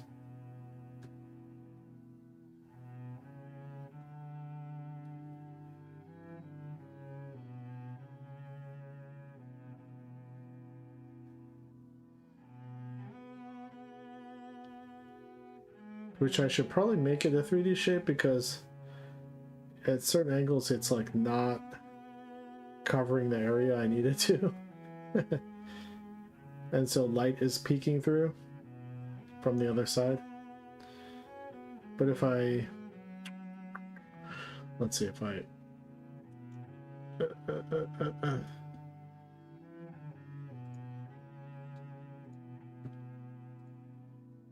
If I turn that off...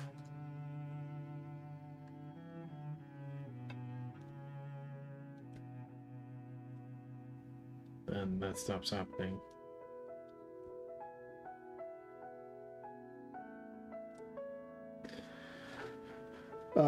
But there's still this black strip peeking through.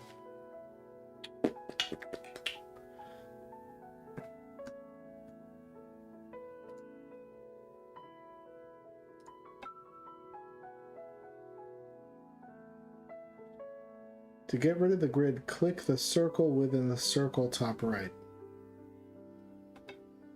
Okay. Circle within the circle top right.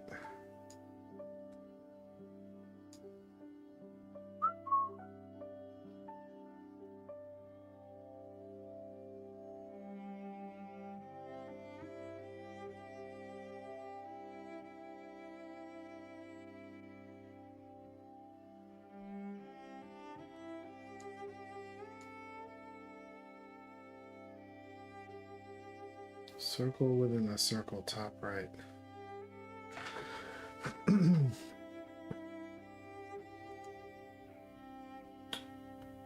Floor. Oh, here we go.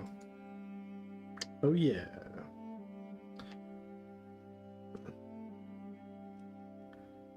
Okay.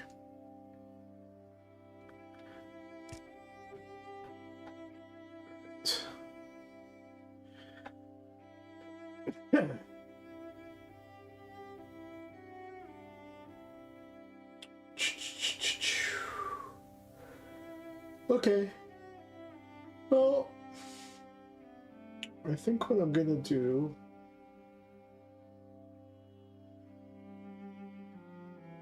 I'm going to mess around with looking up some tutorials on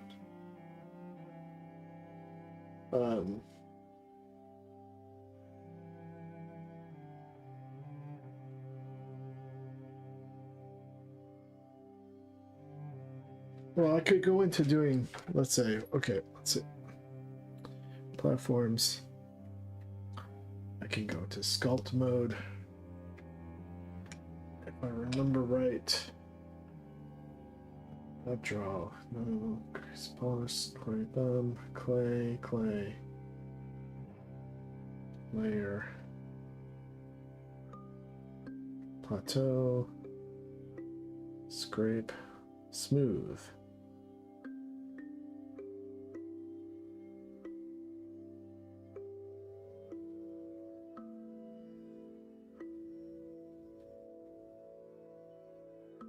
Maybe I want to smooth it.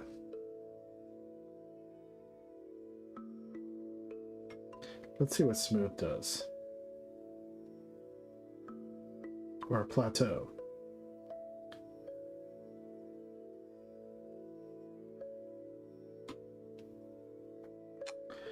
Let's see what happens.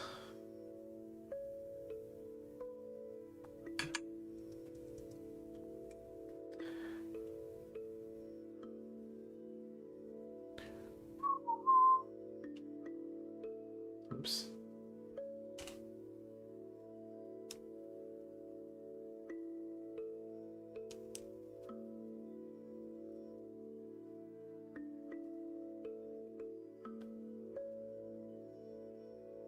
That same menu you were in had the face orientation. Okay. Well, I'll worry about that later. I'll have to look into that.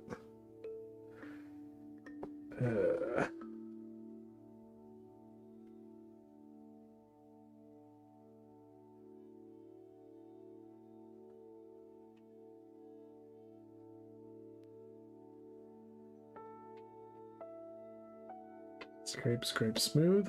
Let me see what smooth does.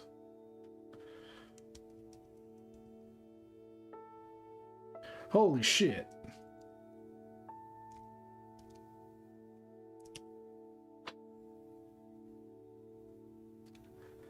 Let's turn the strength all the way down.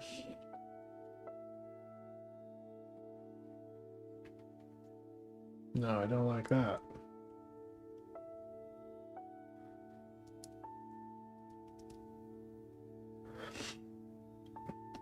Sculpt mode. Let's see.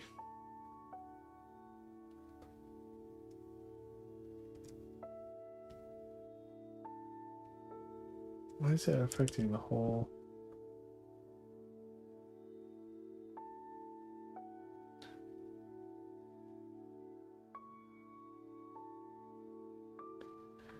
Yeah, I'll seal the gaps.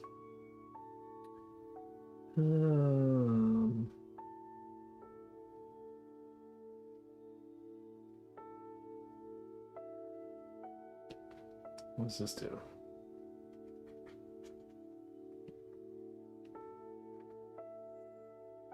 It's not doing shit.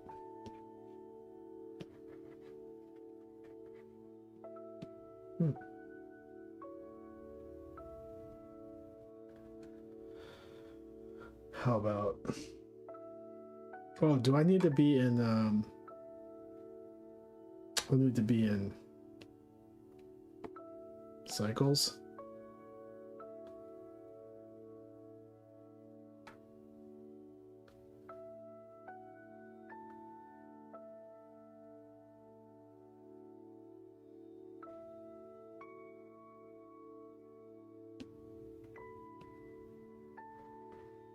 Why is it doing that? Why is it just shrinking it? It's weird. Grab.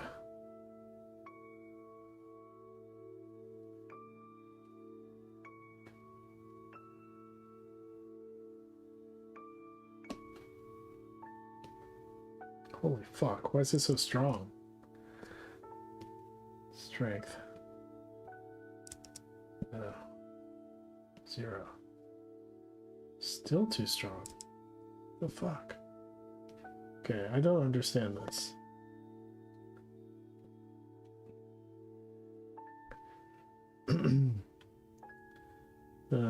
Draw with a fixed height. Layers to surface. Scrape fill.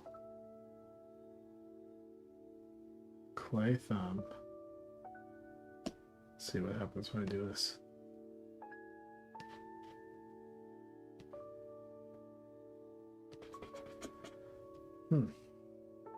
Very odd.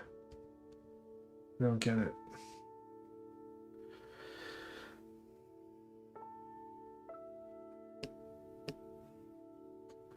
Well, so if I go to edit mode, I can do bevel.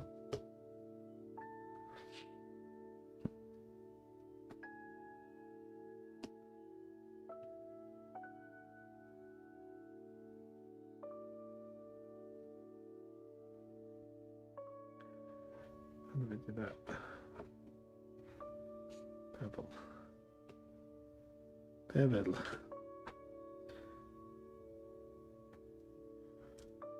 I gotta look this up instead of just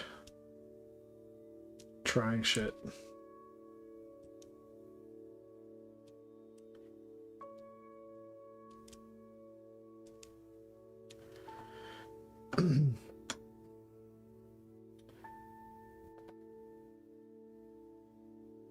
Poly build. Use multiple operators. Manually remove geometry.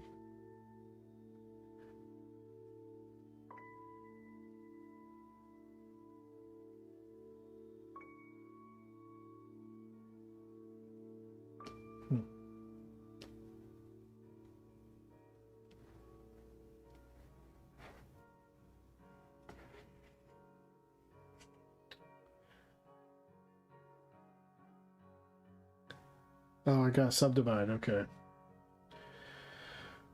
Okay, subdivide. So if I go cut new topology,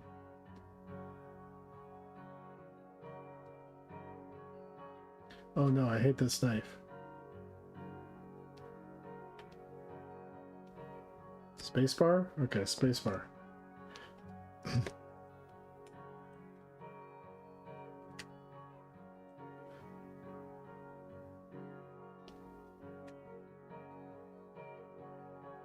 If I go bevel, now does that do anything?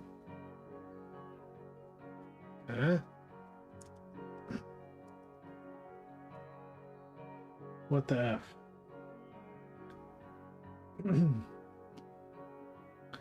Let's see.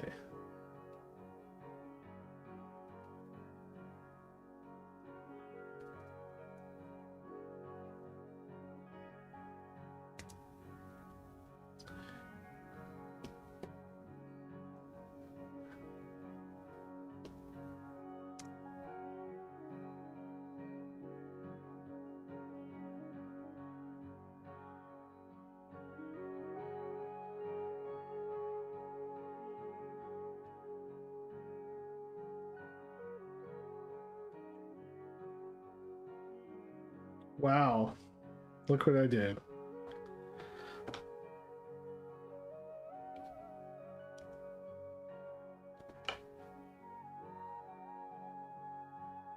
Have I heard of Felix Colgrave? Yeah, I have heard of Felix Colgrave. He's great.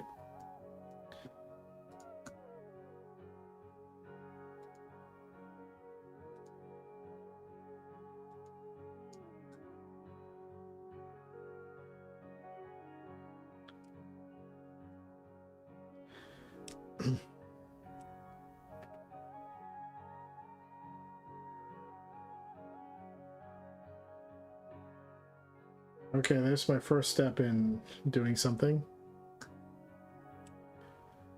And rounding an edge. I don't know. I should probably watch some tutorials. Probably. If I was smart. But let's mess around some more. Okay, so I'm gonna go here. Here.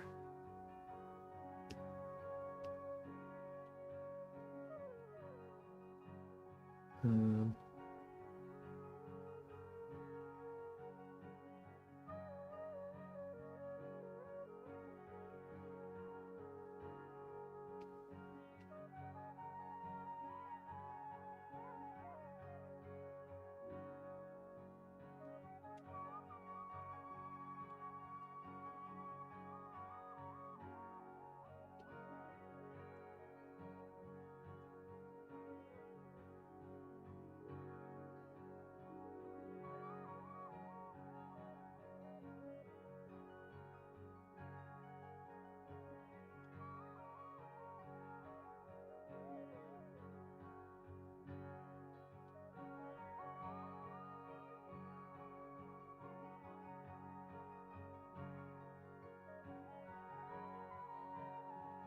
what?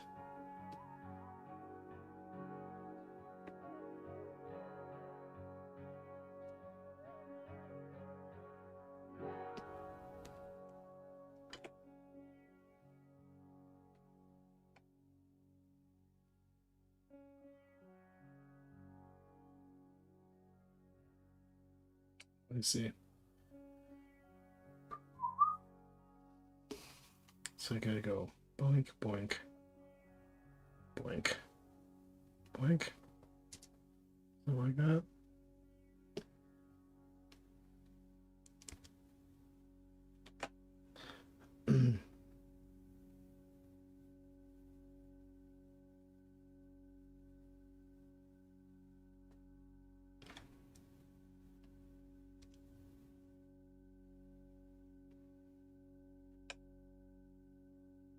Oops.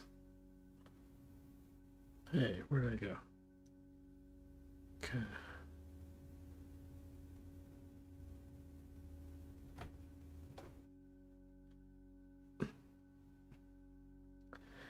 And then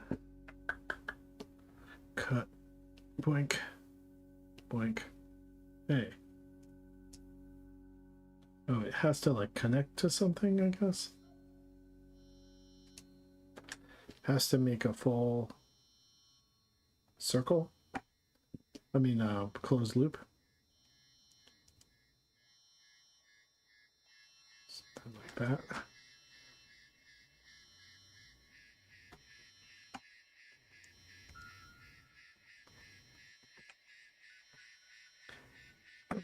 Am I still doing call-ins? Yeah, if you want to call in. If you want to jump in the Discord.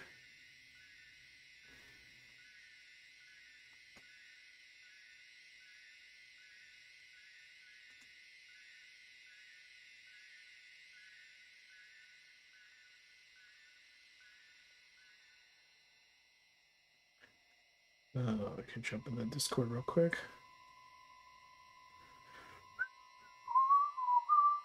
Twitch chat.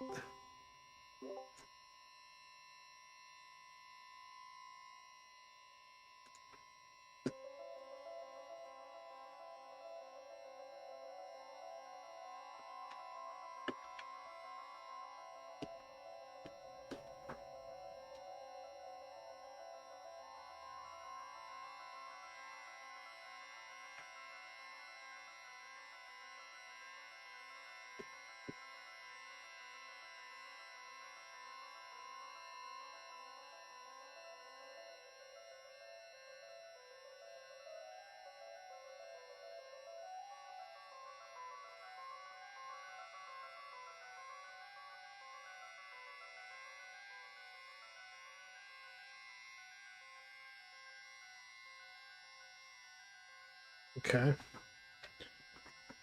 Don't have it, lol. You don't have what? You don't have Discord?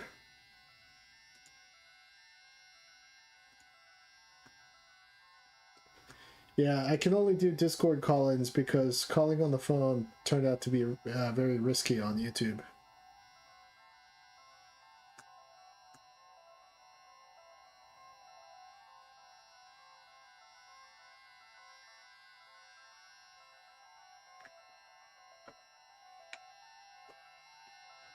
But if you've got thoughts on how come sculpt mode is like completely demolishing my geometry, let me know.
Self-forgive says, oh,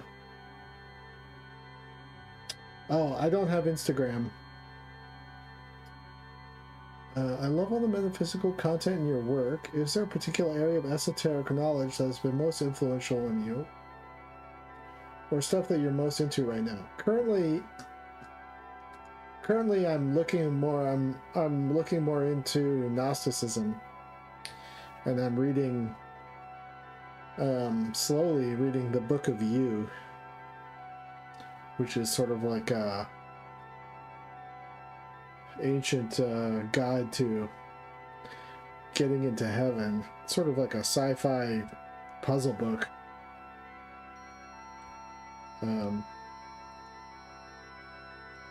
It's pretty wild.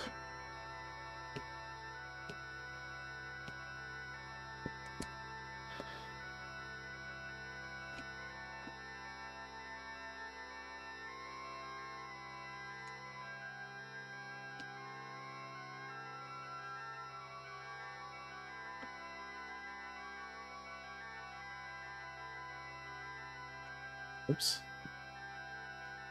Edit mode.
It'd be cooler if I could just sculpt this shit.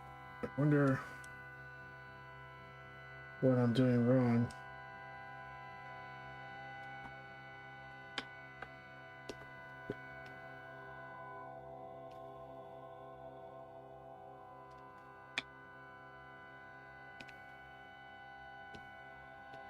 Hey, how come I can't select the points?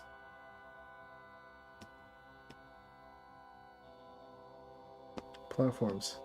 There we go.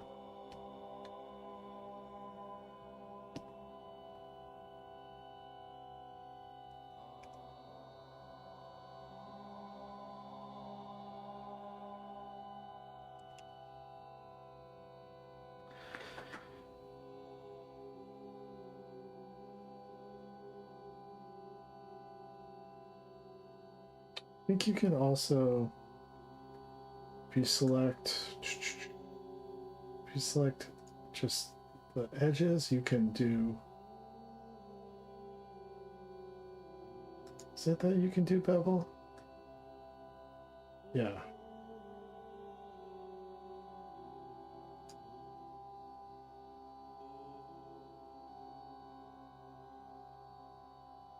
Okay. And then if I select just this edge, I can go grab Y. I can bring that down like that.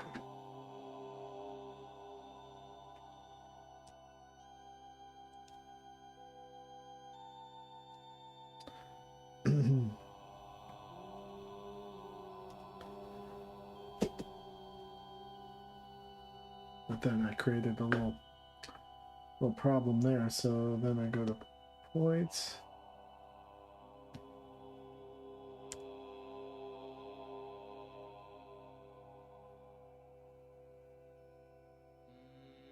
Good.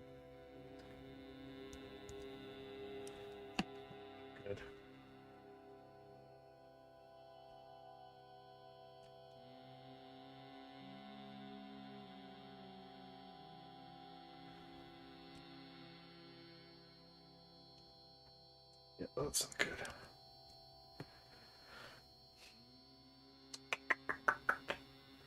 So to fix that, maybe what I'll do is I'll go like this. I'll do a knife, boink,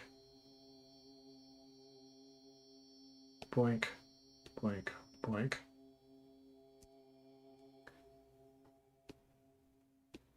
Grab.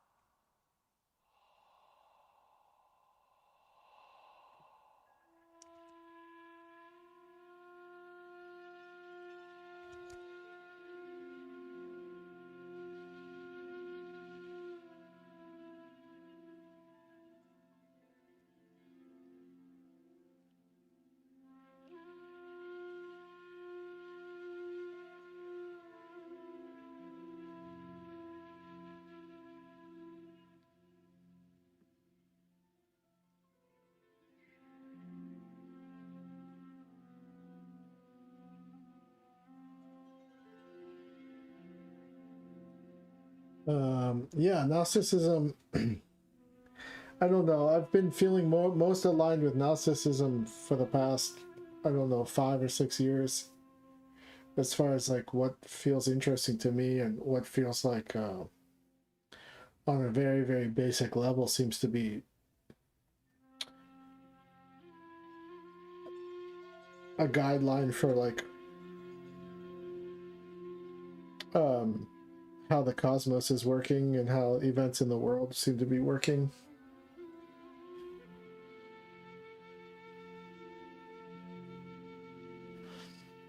We love Star. Okay, yeah, if you want to call in BVNT, okay. Let me find you on here.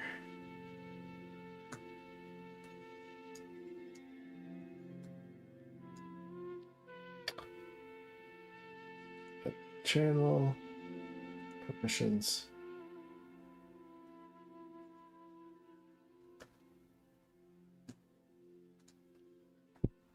BVNT. Mark is BVNT?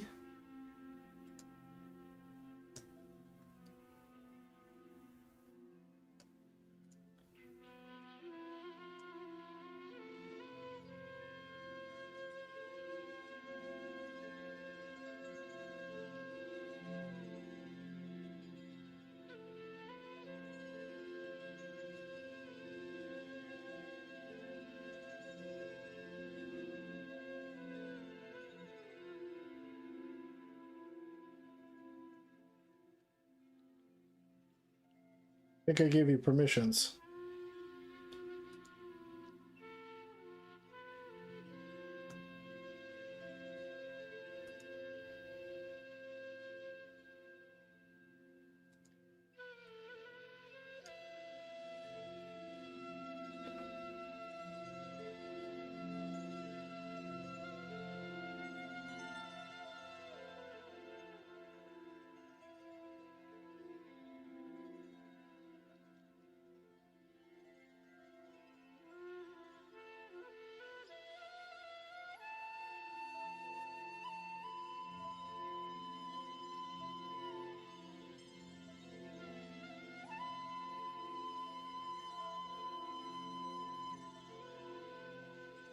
But let's just try to bevel everything.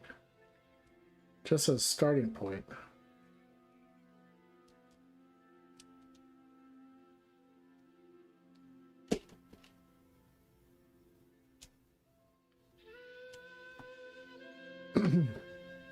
All right.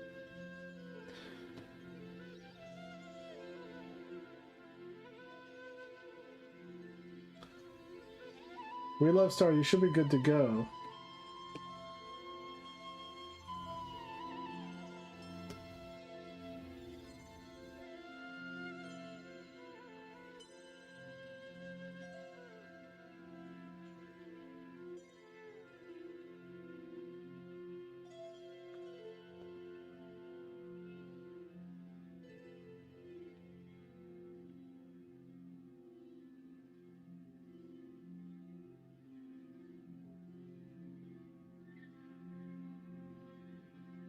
I wonder if I can bevel everything at once.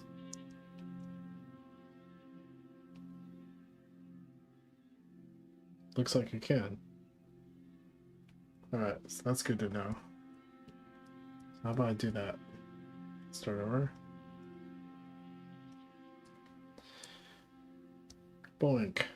Boink. Boink. Bevel.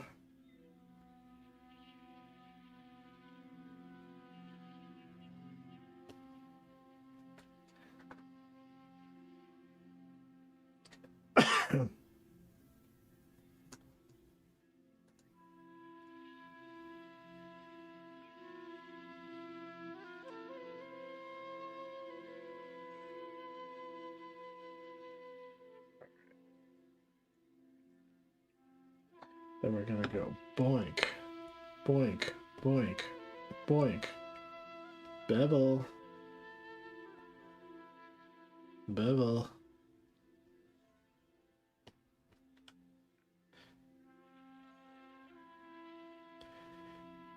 You're not sure how to join. Do you see? I gave you permissions in the Discord. Under. Oh, I can just join where you are. You're in the Sunday Symposium. Hold on 1 second. I'll just join you in there. Oh, there we go. Perfect. Hello, how's it going, man? Can you hear me? Yep. Can you hear me? That's great, dude. That's great. Hold First of all, I wanted to say it's such a weird experience finding you. I genuinely think I just saw the Jesus 2. I'm not sure what that was. That a pilot? Basically, I mean, there was a short film that I made that I was like, this could be a pilot, theoretically. And so I made it, so I wanted it to stand on its own as like a short. But I was like, there's a whole world here. So if someone wanted to give me money to make it into a series, I could. That's basically the idea. It felt full. Yeah. Like when I watched it a couple times. I think I watched it like 3 or 4 times. Oh, okay. I liked it that much. Thanks, yeah, man. I liked it that much. It felt full, and then after that, I saw your shorts, and then that showed me that, oh, this isn't like a one-off thing. Like, you world built this. I could tell that you probably spent a lot of time on this, and I think it said you pitched this to Netflix, and then it didn't work out. So how it went was, originally it was a show I developed at Cartoon Network called Smuggle Brothers. So the yellow kid and the blue kid are the Smuggle Brothers. That was originally what I did for Cartoon Network. And then I developed that for like a year over there. Mhm. This was probably around 2015 or 14 or something like that. Maybe 2016. I can't remember when it was. But after a year, they turned it down. And then so I had a storyboard. It was for kids. But you know, it was basically about these two brothers that are space pirates and they're smuggling stuff, sort of like Han Solo, Chewbacca. That was basically what it was based on. Yeah. And but over the years, after it got rejected by the head executive over there at the time, Rob Sorcher, I just sat on it. I had all these sketchbooks full of ideas, and I was, you know, sometimes I would just like sit and draw some new idea I had for the show, because I was like, maybe someday this could be something I could pitch it. I could pitch it somewhere else or whatever. And what ended up happening was, like, years later, I was daydreaming. I don't know. Like, I was like, hey, what if I made this like exactly what I wanted it to be, not just like for kids. Yeah, not sacrificing the vision for kids. Yeah. Yeah. What if I made it like for real? You know, like what would that look like if I just if no one was like telling me what to do? So then I started just drawing ideas down, and that's when I drew this character, this Jesus 2 character. I drew this green guy who was like shooting goo all over the place, and I was like, I don't know what this is, but I think this is Jesus. Really? That's how it happened. Yeah. Dude, oh my gosh. Hearing people's creative processes is because it's always so different and unique to them. Yeah. That's so cool. Okay, continue. So then I was like, okay, this is Jesus, like, come back to life in this weird form. And I was like, I had to figure out why. And like what he was doing and what he wanted and why, you know, just answer all the questions basically. So so I did that, and yeah, and then I was like, and then I made a storyboard just based on images, like based on things I was imagining could be in a cartoon, you know. So it wasn't like so much plot driven. It was more like, what would be cool to see? And then based around these characters I've been sitting with for like 8 years. So I knew the characters sort of inside and out, so I could place them in the world. So I was like, what do I want to see them doing in this world where this Messiah character is like forcing everyone to live forever? And I went through such a cool concept. I went through all these different iterations of what that meant. Smuggle Brothers, at one point they were like smuggling souls into the afterlife and stuff like that, which still might be a thing. Depends, but yeah, I you know, I just came up with a bunch of scenarios and different things, like what are people doing in the world who are living forever? What are their lives like? You know, that kind of thing. And yeah, that was basically. So in the video that I watched, how long have they been? I don't know if you addressed it in that video because it has been a while since I watched it. How long have they been living there? Like, how long have they been alive? I think currently I have it like they've been there for like 1,000 years. 1,000 years? Yeah. So like long, but like, I don't know. I assume it could be anything. So I would have assumed it would have been, or it could have been longer, not would have. It could have been longer, yeah. I mean, that's not a strict thing, but I was like, yeah, okay, like a good 1,000 years, you know? Yeah, because I feel like that's a good amount of time. It's not like, because if it was like 1,000,000 years, I feel like they would be so different. 1,000 is enough where people would probably still have some semblance of self. Right. Insanity. There's still a resemblance of, but it's enough for like a couple eras of civilization to happen. Yeah. You know, like, so I think back to, you know, like comparing now to, let's say, like during the time of the like Roman Colosseums and stuff like that, you know. You know, how much time has passed and how different are we now and that kind of thing, like what remains, and that kind of thing. So we built, me and my brother, actually, when we were like figuring out how many human eras of like humanity have happened that would be like documented. Oh wow. Yeah. And we like came up with a couple different ideas of phases, because one phase would be like where people realize they aren't dying anymore, and actually it's like people perceive it as a good thing at first. Yeah. So then there's all this like innovation, because people can live long enough to really like pursue their interests and innovate in like technology and stuff. Like, so there's this big boom of like, you know, you don't have to pass down knowledge, you can just keep building knowledge, you know. Yeah. Yeah, so there's that's the first era, and then after that, then there's like eras that like sort of start to go downhill, and then it gets so degenerate to a point where people are really like hateful towards Jesus too, and they want to get rid of him for the most part. Yeah, so that's... I could imagine being in that environment. How people are just doing heroin. Yeah, so I put a little bit of that in there. I have like people doing drugs in the crowd and stuff like that, and I have like there's like orgies happening in the street, and like Yep. And then there's just like little like girlfriend shit, like stuff like relationships still going on, people still arguing about. Yeah, I saw that. Mundane that was an stuff. interesting hook.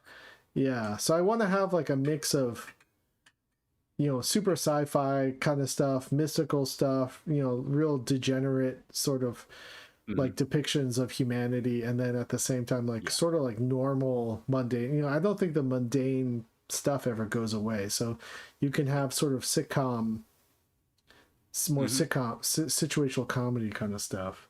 Yeah. Yeah, that's sort of the idea. I know you probably don't want to spoil Jesus too, but he's the one I'm most infatuated with. He's very much, is he, this might be a weird question, is he conscious? Is he like aware of himself, or is he kind of like I don't know, like the best comparison, like a bug or something? So he knows. Oh no, he's not like, I don't have the answer to that. I've been. Oh yeah, okay. He's a little bit like mysterious also to me.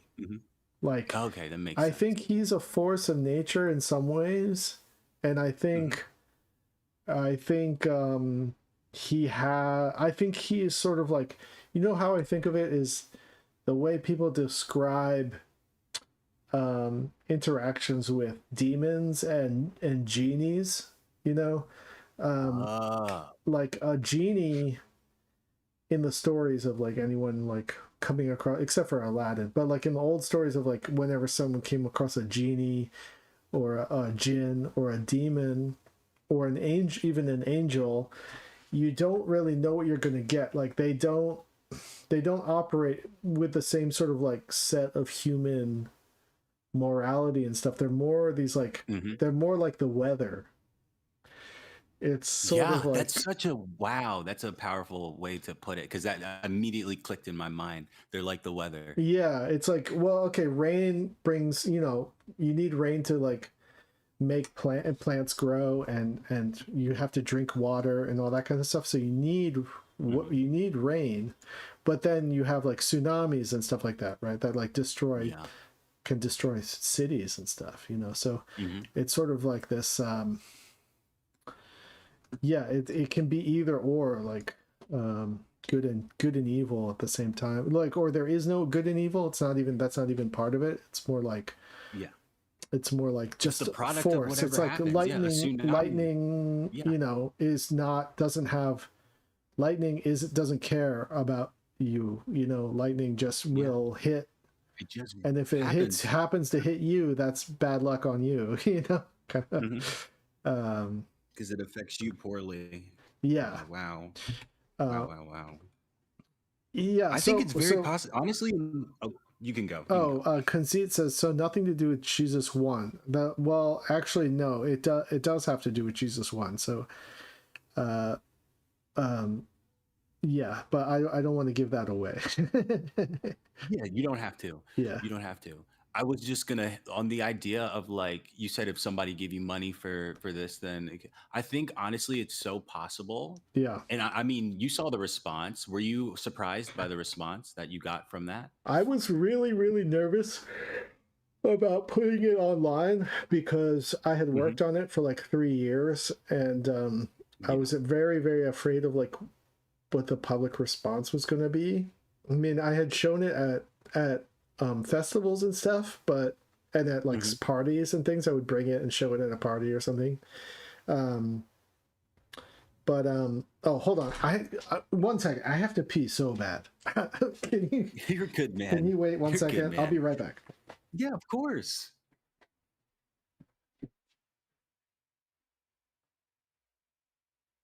He's still on stream.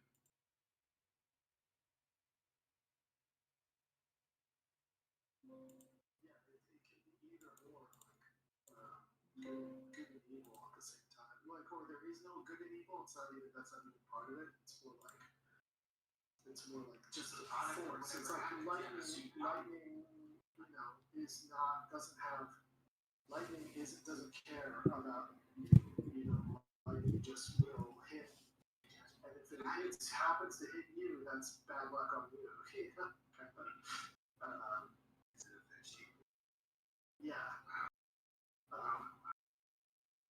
Yeah, so obviously, Conceit says, so nothing to do with Jesus 1. Well, actually, no, it does have to do with Jesus 1, so,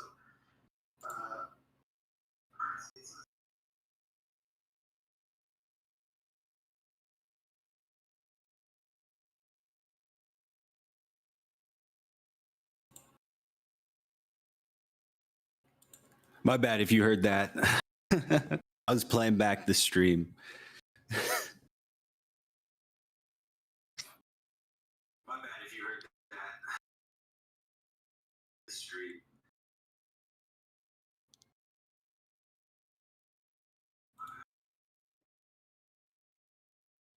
okay, I'm back. Sorry. Sorry. Ugh, what a relief. Okay. No, you're good. I was because I wasn't looking at the stream. I saw you put a cool character on me. That's sick. Oh yeah, yeah.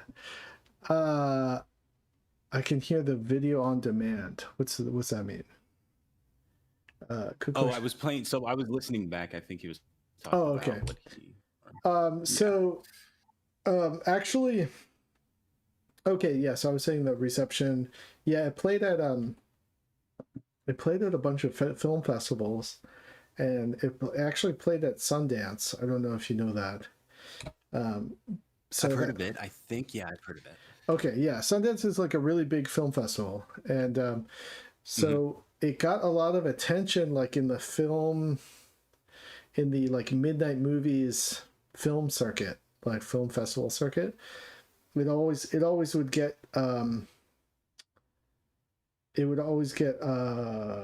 get into these like, you know, like, oh, this is the edgy part of the programming or whatever, you know. Yeah. So that was really cool. And then it played at this festival in LA called Silver Lake Shorts, and then through there I met someone who is oh wait, so you were asking the response on YouTube. So then I put it on YouTube for a week. And the reason why I only put it on the YouTube for a week was because I've been in contract negotiations to make a series for like a year now, since I started talking to these people who I met through Silver Lake Shorts Film Festival. And I actually signed the contract like 4 days ago. So wow. Yeah, so I'm going to make more Jesus 2 stuff. And nice. That's what I'm preparing for with this 3D background I'm working on. I'm trying to see if this is like, I'm doing a test to see if this is a viable pipeline for me to like, so I'm going to make these like little 1-minute shorts, but like higher production value than the Smuggle Brothers stuff I was making on my YouTube channel. And then I'm gonna make a 1.5-minute teaser trailer for a series that that's all going to go on this streaming service. And then from there, they're going to decide, I think, if I get to make a full-blown like multi-season series. But I've written the first season already. Like I've written basically the plot synopsis. So they're hands off with it. Do you basically have like complete creative control? Yeah. Yes. Yeah. Oh my gosh, dude! If you said anything else, I would have banged my head against the wall. Yeah. No, they're just gonna let me like do it. I don't know. Yeah. Heck, oh my gosh! But it's that's really good. It's an upstart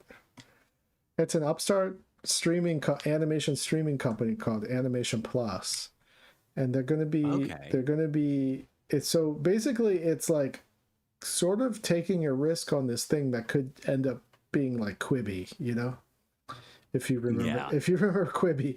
But at the same time, it's like, okay, they're going to give me a budget to make a thing. No one else is even going to touch Jesus 2. Like the only way I would be able to make Jesus 2 is if I somehow like met a financier who wanted to just give me money to make it and put it on YouTube, or maybe Adult Swim would be the only other option. And I could see that.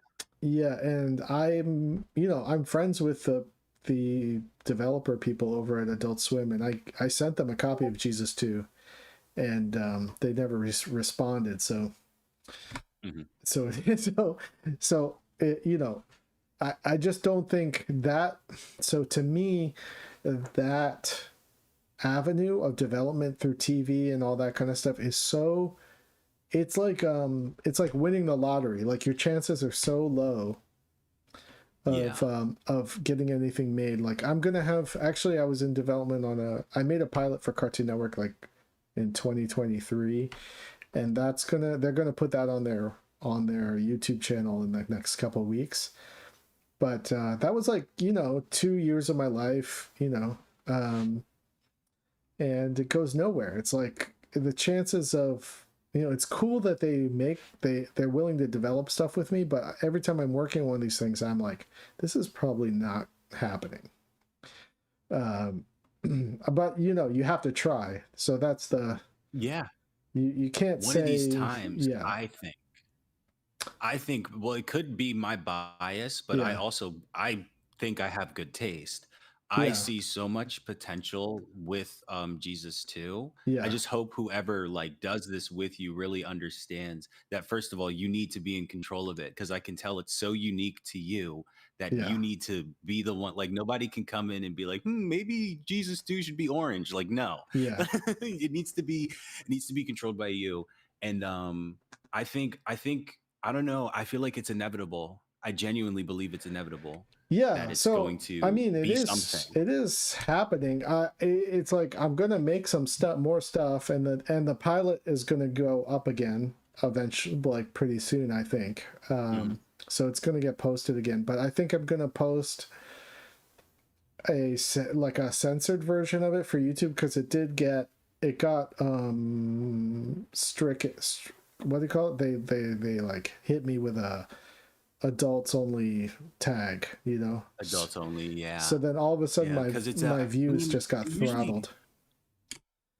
Oh no. Well, they usually let up on that with art, like with music videos and stuff. Yeah. So that is a little bit confusing. Yeah, me, actually, but I guess, I appealed it, and they were just like, because your channel's small. Yeah, I appealed it, and they were like, nah. So it lasted for 4 days before it got slapped with a adults only tag, But so I'm gonna put up a censored version on YouTube eventually, and then the uncensored version is gonna go up on their streaming site whenever it goes live. Oh, so it's gonna go on their site.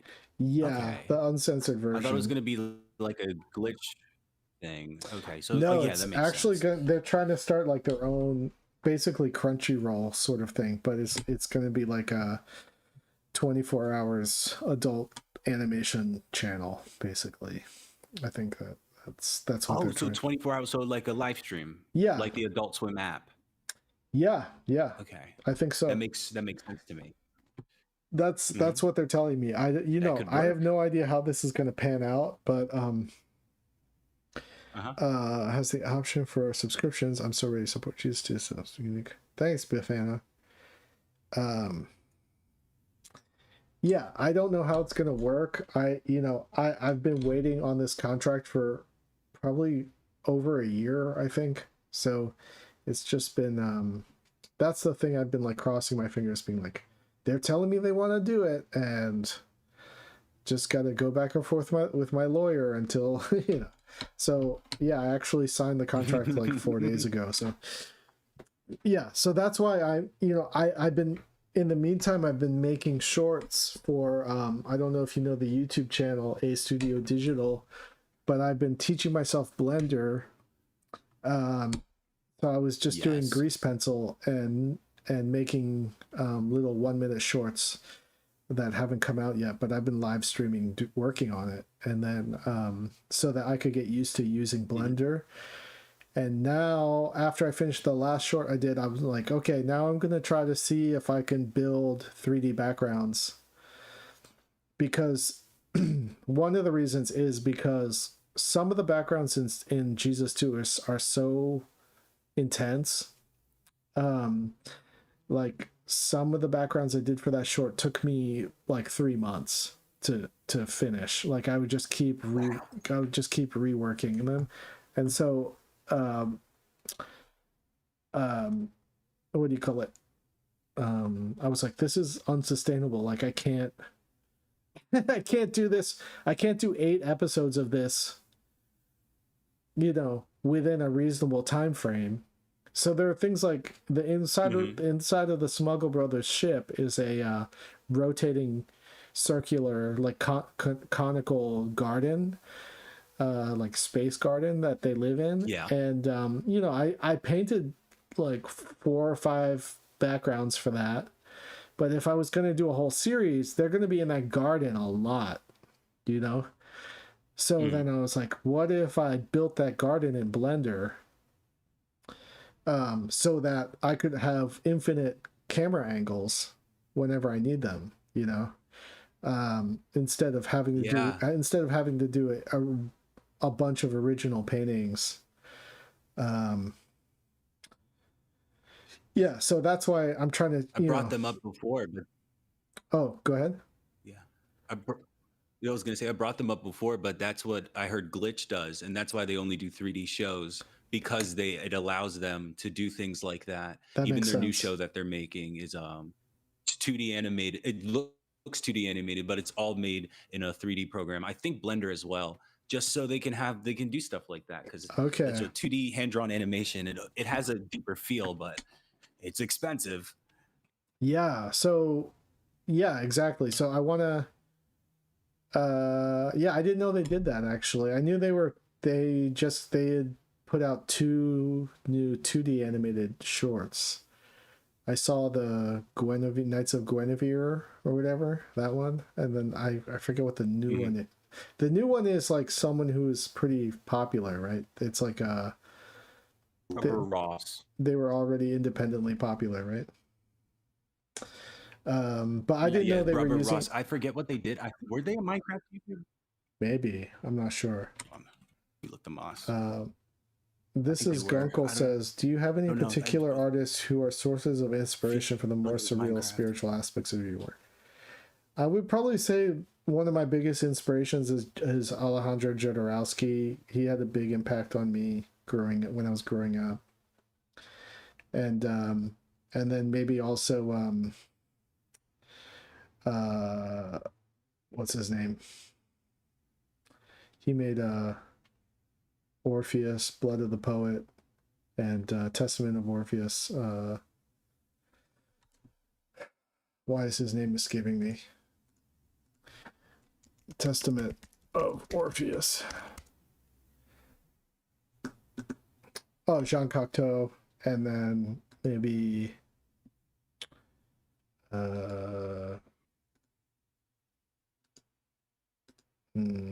else? Sergei Parajanov, maybe, and David Lynch, and Kubrick. Those are my big influences. And then, like, you know, on some level, like Miyazaki and Masaki Yuasa, and then yeah, those guys are less, well, I would say, you know, Miyazaki's Nausicaa manga had a huge impact on me. So yeah, as far as like surrealism and spiritualism, probably Jodorowsky is like my biggest influence. Rubber Ross is related to Ego Raptor. They also did some genuinely great animation with the whole team. Gardic Phone streamed it here. Yeah, I looked him up. It seems like some of his most popular stuff is Minecraft. Okay. The animations are actually playing it.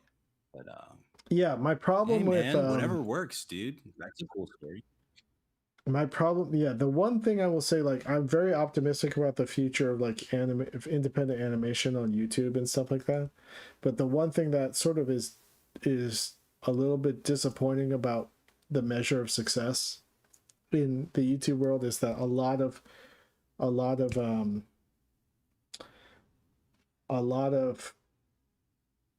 where's my camera at? 0. That's not where it is. A lot of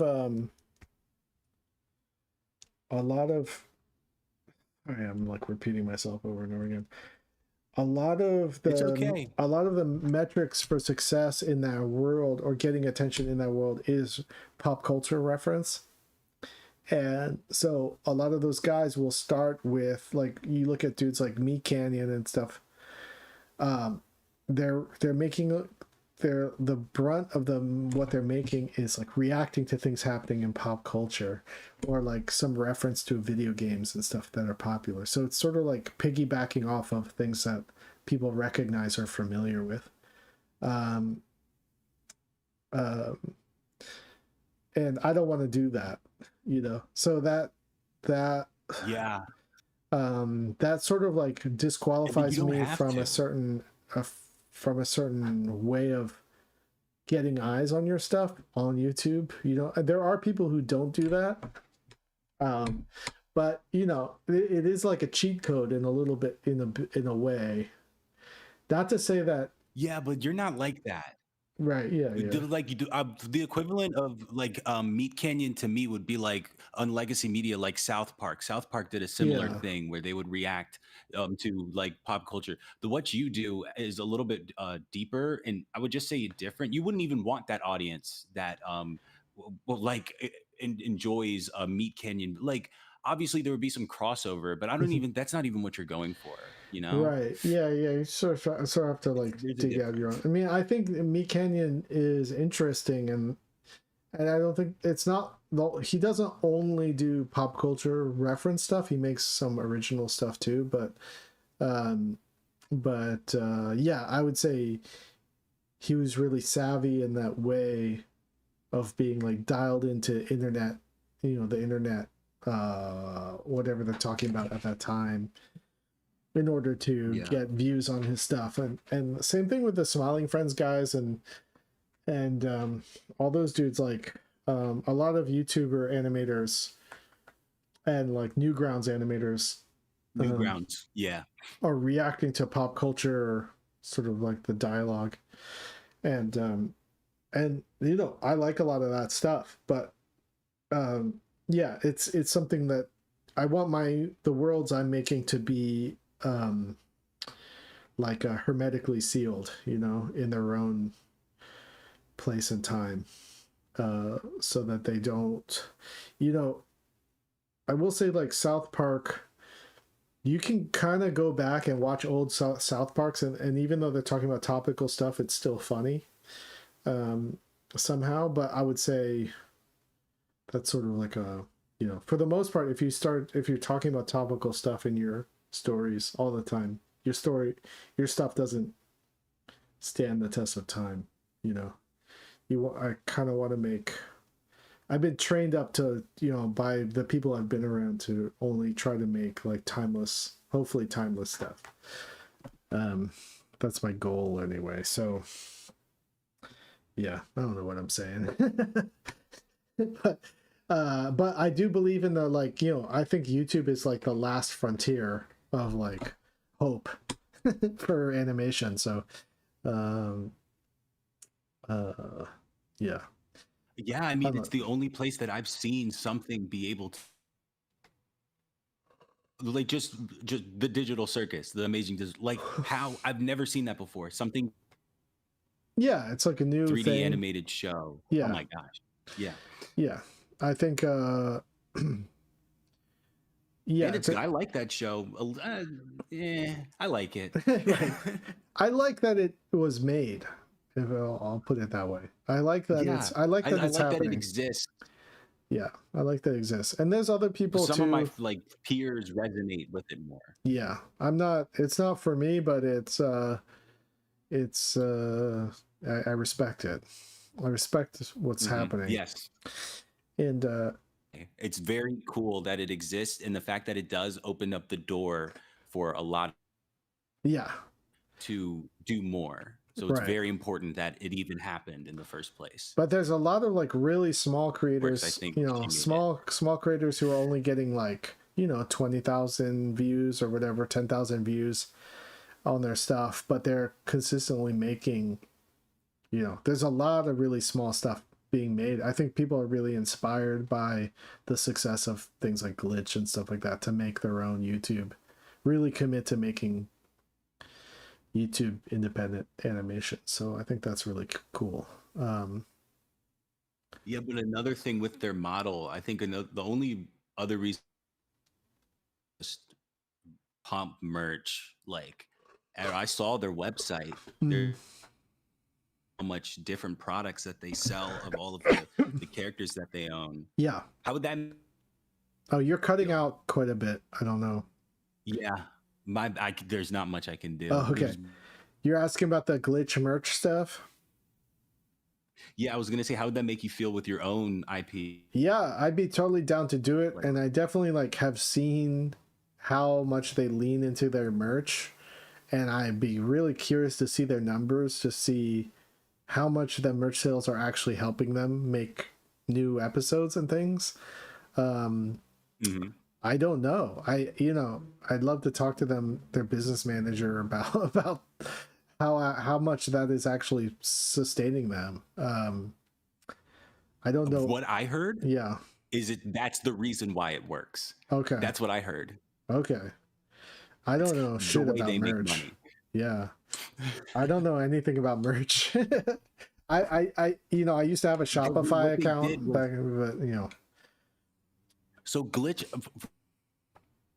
doesn't make the merch. Glitch is the company that makes the animations, and and then they have this other company that actually makes the merch, and then that's where the from other things, but it's really everything that physical products that they. Yeah.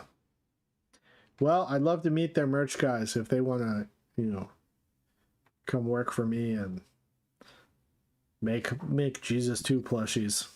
Go right ahead. I don't want to overextend my welcome. My mic's all messed up. Thank you so much for having me on. Hey, yeah, no problem. Thanks for calling in. I'm gonna go smoke a cigarette. All right. Yeah, enjoy that cigarette. I thought about starting smoking a few years ago, but thank you. I never did it.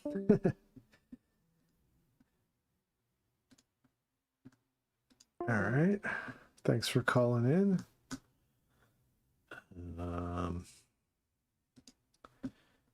Let's see here.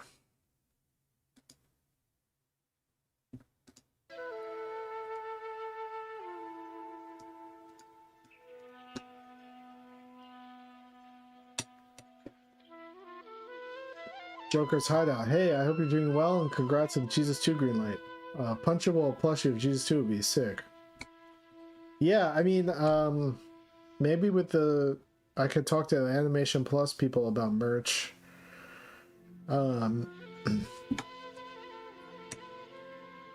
That's probably something I should talk to them about.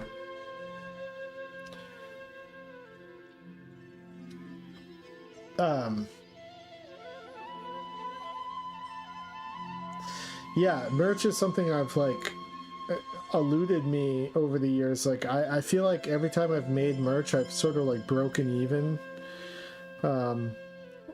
Maybe I just don't know how to manage my money. I don't know. It's hard to say.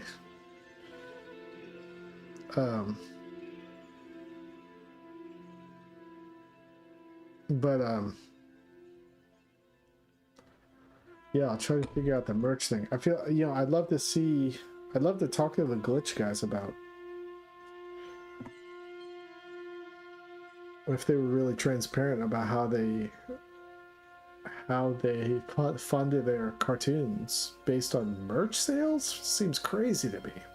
I know they sell their stuff for really, like their plushies are really expensive and stuff, but the cost of manufacturing, the cost of shipping, taxes, like I just can't, you know.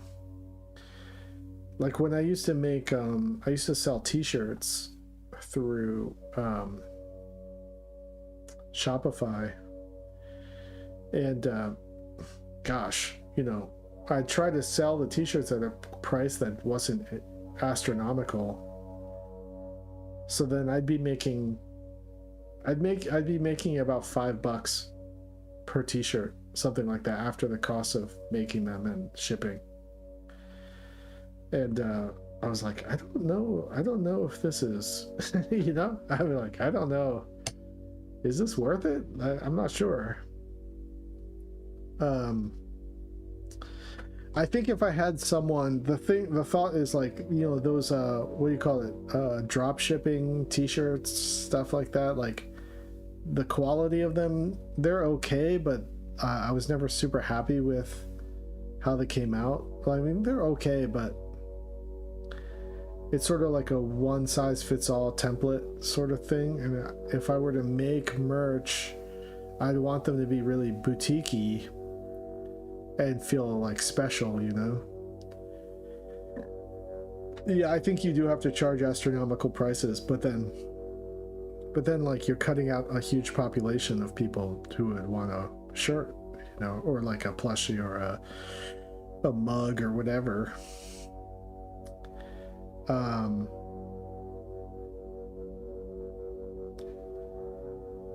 don't know. Hey, Pretty Patrick, what's up? Thanks, dude.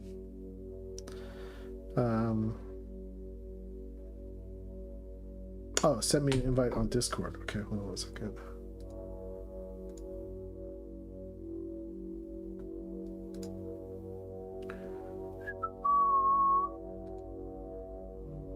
Pending.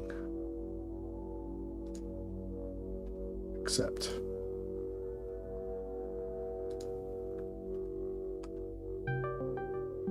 Oh, okay.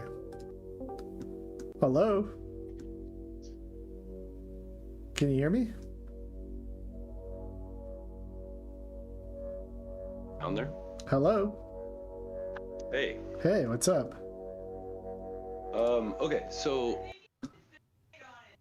I'm talking to him right now, Don. Okay, so those two dark triangles that are up at the top, I didn't see how you made this. Yeah, they're just planes. Like, what do you call it?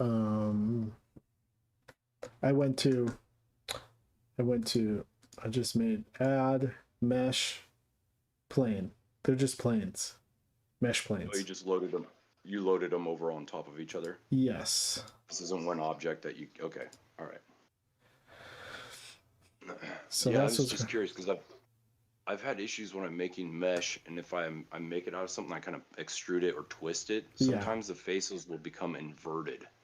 Right. Yeah, I've had that happen when I've made like complex stuff, but these are separate. Wait, hold on one second. Where is it? These are. See, they're just like separate objects. Just like triangle planes. So they're not like twisted or anything. Where was that? Where we click on that last one? One more back. No, it was a whole section. It was a larger section. Oh wait. Oh, I see what you're saying. Hold on one second. Up here. No, different. It was before you clicked on these two. There you go. Did you do a mirror? Is this mirrored? Yes. Okay. So it's. Oh, I can. What do you call? I can isolate them. Hold on one second.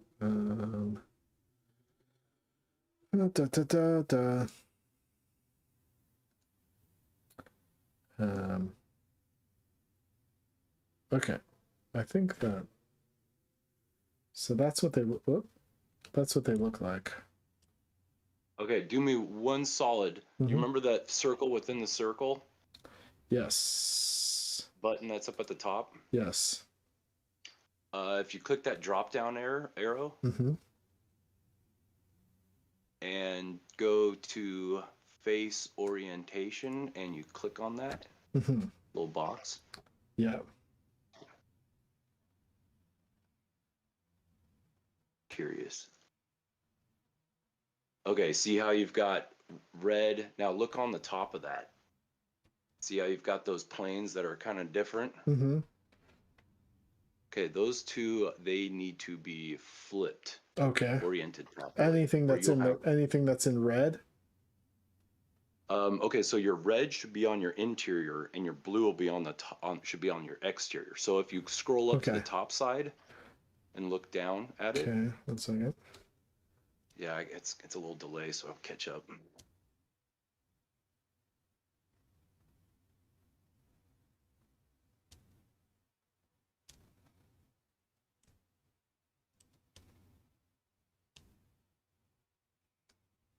Yeah, see how you've kind of got some issue there? Yes.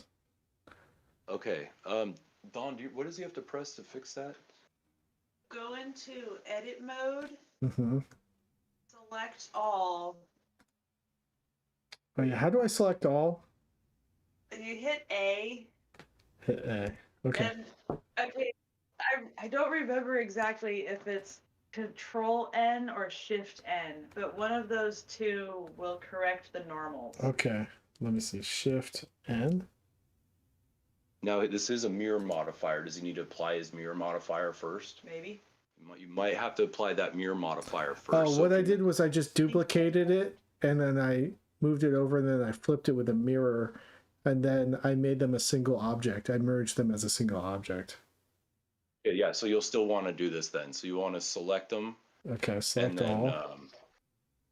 And that's I think you do it in edit mode. It has to be in edit mode. So you want to select all of the.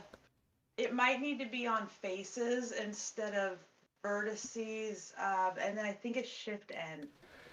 Where's do you have your phone on? It's upstairs. There's so many. You know. Oh, faces. Okay, I go to faces and then I Shift N. Hold on, Shift N. Recalculate normals. Yeah, that's the one. Okay, it didn't. It looks better than it was, but it still has some issues. Looks like. So what that probably is. Okay, this is a solid object. Yeah. So what you have there is some of your faces are the interior on the exterior. So you have to grab those faces and pull them in. The other thing you could do is merge his vertices by distance. Merge the vertices by distance. Okay. How do you do that again? So to merge the vertices by distance, instead of being in the face select, you go into the vertices select, and again you do all. Okay. And then this time you hit M. M. And that'll pull up a little window, and you go down to the bottom, and it says by distance. Okay. that too fast? No, I got it, but it didn't seem to do anything. If it didn't do anything, then that wasn't the problem. Okay.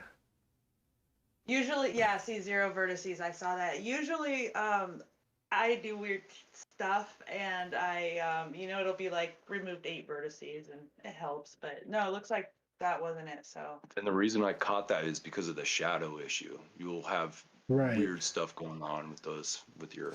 Yeah, he might have to do it manually. Which but if it's not interfering with anything, if you're not gonna 3D print it, or it depends on how big of a perfectionist you are. If you want it just might mess with some of your lighting. Lighting and maybe the shaders. Oh, and the shaders. Okay. So if I do so if I do planes, if I hit this plane and this plane, and I hit Shift N, it didn't do anything. You would have to do all of the vertices. All of the planes. All of the planes. All of the planes. Oh, okay. Shift N. I think it recalculated as many normals as it. So how come I'm having these little squares within a square? You see that? That's some kind of weird distortion, and that's what I was looking at. And it might be. Could do one of those things. Oh yeah, go into your X-ray vision instead of your solid mode up there at the top right. Top right. Instead of looking at it with the colors and everything, you kind of have like an X-ray. You can see everything, and above options. Yeah, it's right above the options on the top right. So if you go to, and then if you go to the left one, the left circle. This one? There you go. Yeah, click that. Okay. To catch up. Go to it.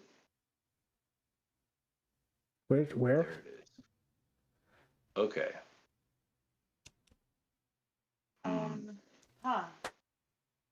Yeah, I don't know. It's Do you want to have them put the transparency on? Background. I don't know. I can't see anything that really.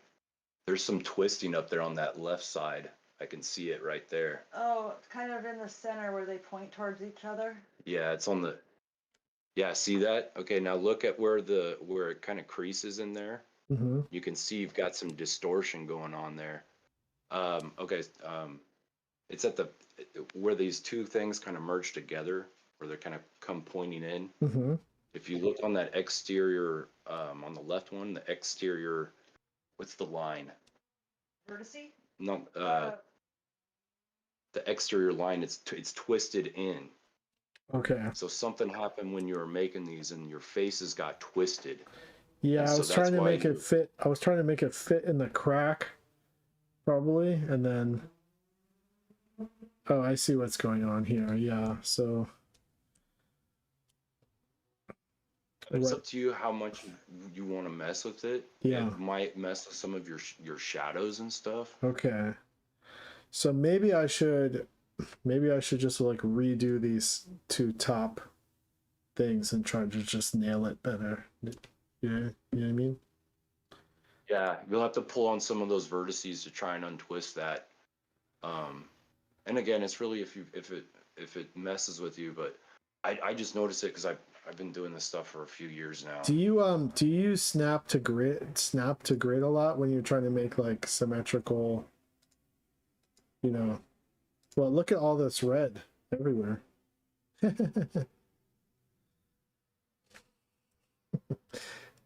Snap to grid. I don't like. Do you snap? When you're trying to place it, what I usually do is use the cursor, and I'll snap to cursor. Yeah. But again, I'm really bad at just talking my way through it. I have to have it in front of me. Yeah. But yeah, you're just gonna have to play with some of those vertices and twist them out if you care. In reality, you might not even see that, and you throw a few more lights up there, it might blend all that out. But yeah, when you're rendering this stuff out, you might look at it and go, oh man, that's just how it is with me. Okay.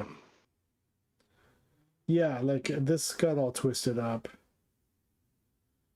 Let me see if this bottom walls. You might be able to fix that one though with that Shift N. That top, because that's a different object, correct? Yeah. That one you might be able to fix with it when you correct the normals. Got some of it. Got some of it. Yeah, what's happening here? I guess. Yeah, I got all twisted up. Yeah, this is interesting to learn because it's like, okay, I didn't know even that was a thing. That was a problem. That could be a problem. It's a world, and so I've been watching you to learn the 2D stuff because I just started doing the 2D about 2 months ago. Yeah. All I do is 3D. Well, I do add in 2D planes. I do, you know, Joel Haver. Yeah. Yeah, I mess with that stuff, the Ebsynth, but I bring that in because you can bring that stuff in to Blender on a plane, so you can kind of create different scenes like that. Okay, so now everything has like turned black. How do I get rid of the red? Go back up to the circle within the circle. Oh yeah. That arrow, yeah. And then I get rid of where's the face orientation. Okay, yeah. But then now everything is like, hold on one second. Everything is dark, way darker than it was before. What happened there? Did I get rid of my lights?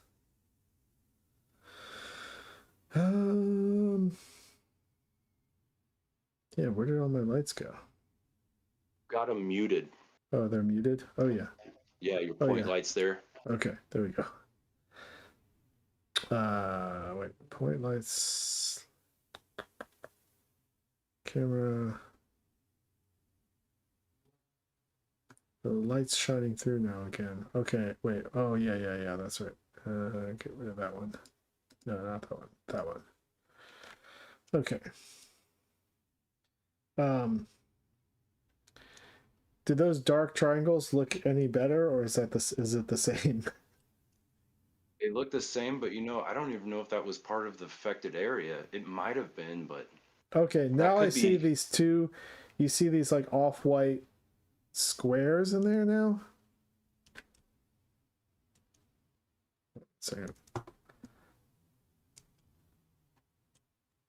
Ugh. Sorry. Yeah. You see these squares? Yep, that's part of, I think that's that mesh. Yeah. So part of that, something's going on with that mesh there. Okay. That's interesting. Or is that light coming in from the top? No, it was definitely, that was the pattern when I looked at the like you said, when I looked at the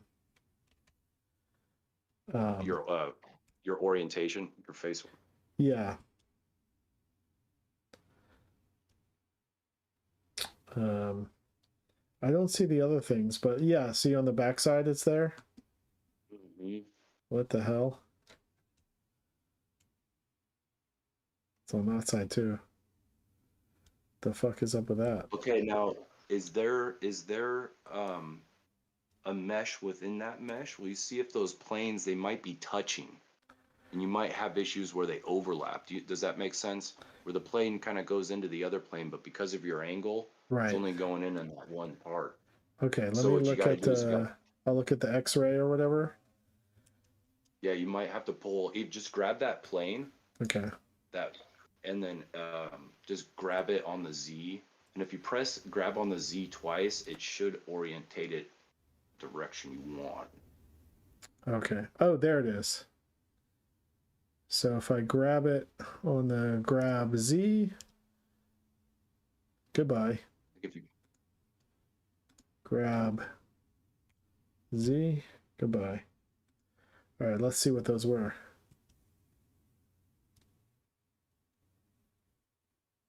I don't know where they went. Was it part of, it was part of the, that's weird. I just made it disappear. But I I don't know. can't see in there to see it. But I mean, it looks good now. Yeah. Yeah, it looks like it pulled it out. So what you're having is just a little bit of that surface was coming through on the other side from the Yeah. angle. Okay. Interesting. And that's what I was talking about. You'll start seeing that stuff. And that's Yeah. part of the mesh. When the mesh starts getting twisted and the faces start doing weird things, Right. you'll definitely see you'll have effects with the light. So you have to be when you're sculpting, when you're trying to make something like fit a shape that you're trying to, you just have to make sure the outside and the inside don't get swapped. Basically. Yeah. And then and basically even when you're sculpting, you got to be careful when you're sculpting too, because when you create a large mesh with a lot of vertices, Uh-huh. when you're going through and sculpting, you're going to have those kind of twists and those kind of issues, and that will do weird stuff where you'll have a triangle or a quad that's kind of shadowy, and that's exactly what happens. The faces just get pulled inside out. Okay. Hold on. I've got a bunch of people talking to me here. Hold on.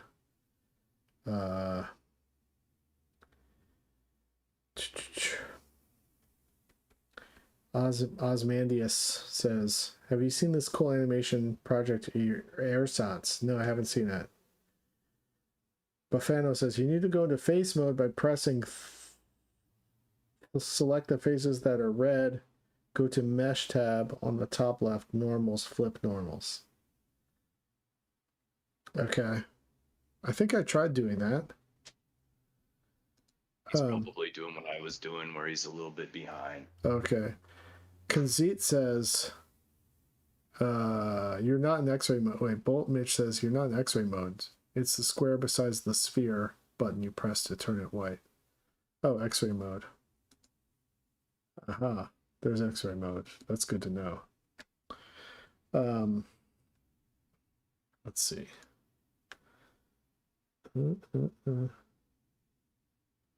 Yeah, I don't know where those I don't know where that square was that I took away, but anyway, Kazit says, just a random thought. When people make backgrounds for cartoons, don't they usually start from a painting and then kind of warp that over a mesh to give it depth? I feel like that could give you better results since you have BGs already.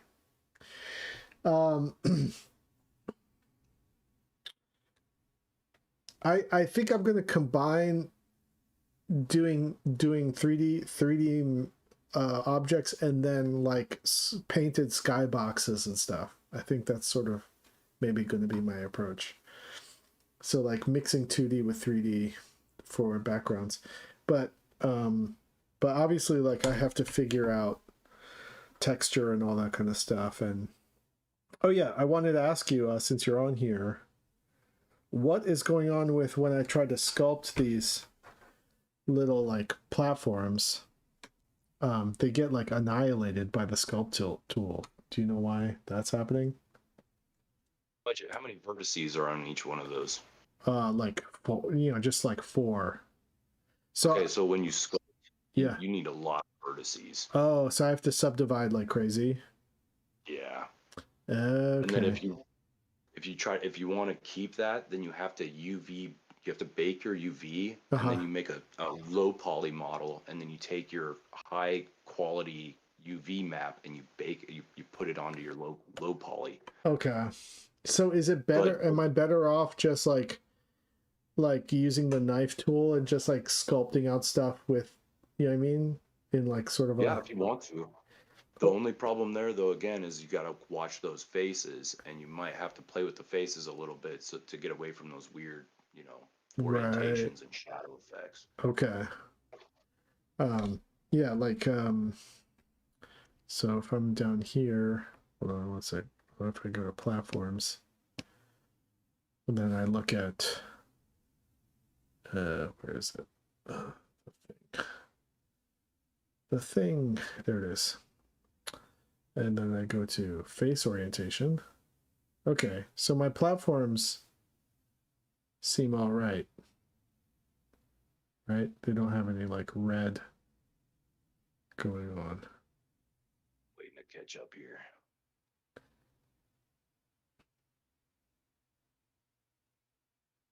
I don't see anything on them, but they should be blue or red. But if I'm not seeing red, what's that one in the right behind the yellow dude though? That might just be the pink glowing off there, but the platform directly behind him, I think that's just the pink glowing. I think you're good. Okay. But yeah, you just got to watch that, and then what you're doing here is a little bit more customized. Whereas the other way, you'd be able to knock them out a lot faster. But you know, you do you, man. I mean, With the mesh, with creating like a bunch of mesh and then sculpting. yeah, it'd be a lot faster. But you can do it this way. You can do it however you want to But do it. okay, man. say However you okay, feel comfortable. say I wanted to. Let's say I'll select this guy, right? Oops. Blank. Or.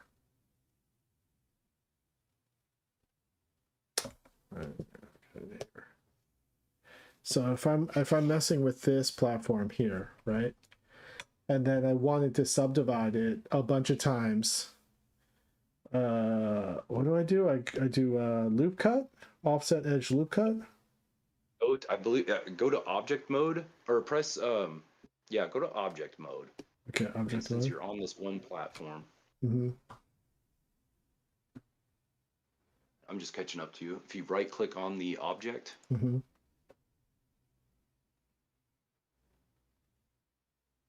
and it should be only one is selected, right? Or is it selecting all Oh of yeah, them? they're all merged as a single object. Sorry, but Let's that's see. okay. I can apply it to all of them also. Let's see if it works. Okay, so is it object mode or is it edit mode? I'm not seeing it here. Go into edit mode. Sorry. Sorry. And you'll have to select. Yeah. But you should have a subdivide in when you right click. Okay, subdivide. And you probably want to collect press A to select all. And I'm a little bit behind you, so. Okay, select all.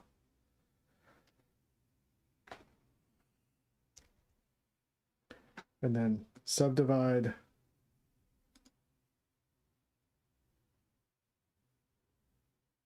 Okay, that's subdivided once, everything by 4, basically. Yeah, so either you do it a whole bunch of times or that little menu down at the bottom that just popped up. If you click on that, it'll let you do it multiple times. Number of cuts. Doink, doink, doink. How many would I do to do an effective sculpt? I mean, the more the merrier, but I don't know what system you have, and you're going to start having issues. Okay. Let's go. No, it's not letting me do more than 10. Yeah, so you have to apply, and then you have to do it again. Okay, and then do I do smoothness? Is there smoothness or no? Straight cut? Okay. Because you want it that block, I'd leave it the way it is. And then, Okay. And then what do I do? Do I hit enter or something to make it happen, or? yeah, or just click off. It should work. Okay.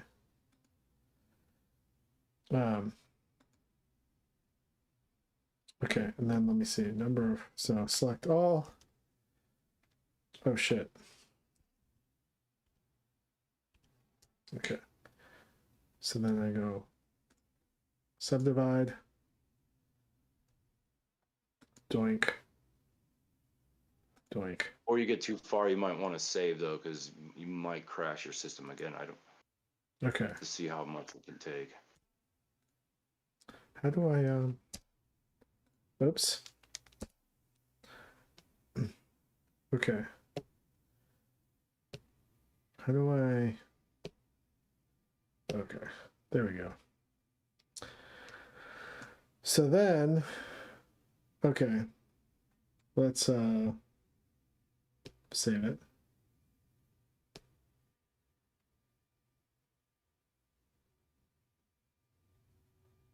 Come on, baby. Be careful with doing too many subdivisions. You could end up with multi-gig file sizes. Do you think that's too many subdivisions? what you can do is you can check your poly count. How do I do that? Ooh, it's normally it's up above where I can't see it because of where the Discord is. But hold on, let me ask my woman real quick. Okay. So now if I go to smoothing, where is it?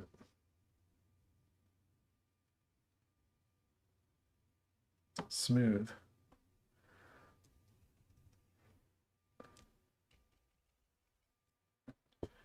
Now does it? Okay, so that same drop down tab where we check the normals, or the orientation, the face orientation, there's a tab in there that has statistics. Higher. It's up a little higher. Statistics. Vertices, 157,000. Is that too many? I don't think so. I mean, once you start getting, once you get close to 1 million, you're gonna have some issues. Okay. All right. So now I've divided this up, right, into a bunch of vertices. And then if I go to sculpt mode,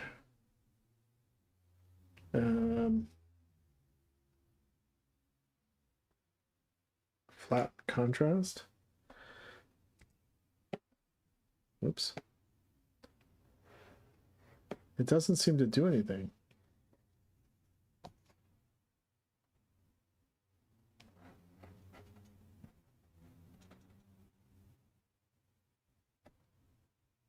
What's the issue with this one? This might be because they're all joined together. Really? Could be. Oh wait, it did do something. Yeah. You're starting to get it? Yeah, it just was like very subtle. So Yeah, you'll have to. Yeah, you gotta turn. Yeah, the strength and then the size. Okay, let's see. Sorry, I Strength. can't see up there. Okay, there we go. So if I go strength. Okay, now it's starting to do stuff. Oh wait, but see now that creates like weird artifacting.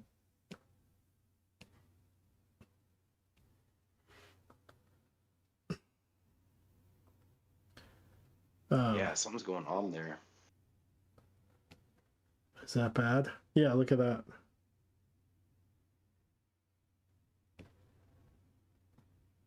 Oh, Yeah, is it that could be because the bevel? It could be. Okay. Let's go. Let's go backwards in time. One of those things you're gonna have to play with. Okay. I wonder if I can go back. Okay. I'm gonna go.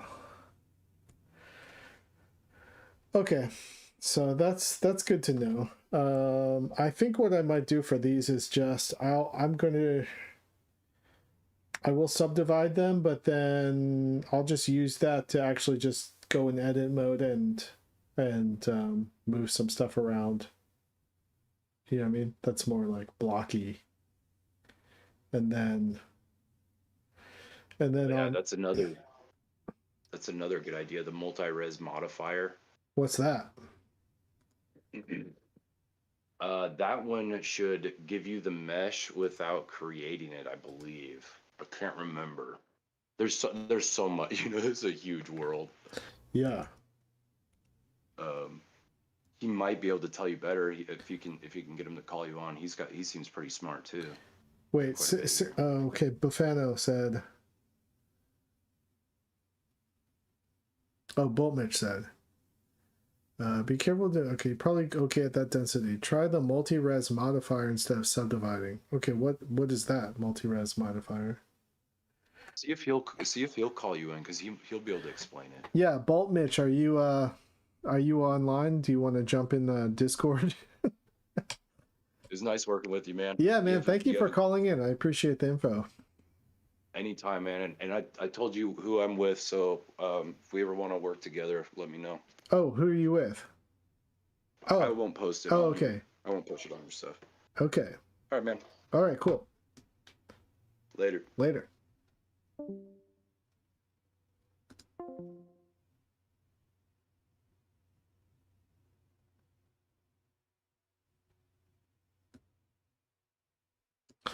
Dun, dun, dun.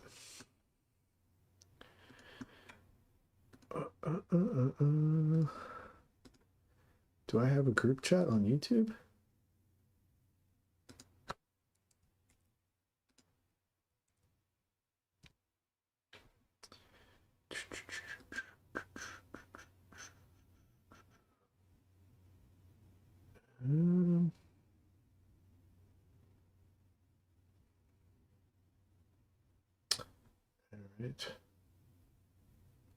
All right. It's all right, Bull Mitch. That's okay. I appreciate it. I will look into. I'll write down. I'll write down what you said.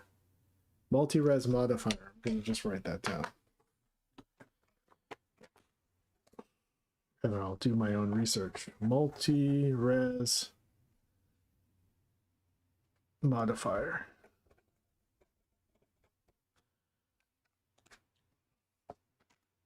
Instead of subdividing.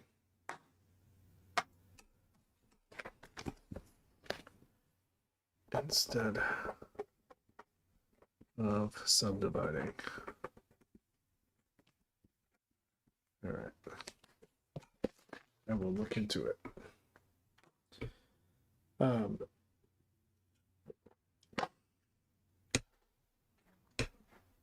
It's nice to be able to stream and randomly people know how to do Blender on here who are willing to throw their advice at me.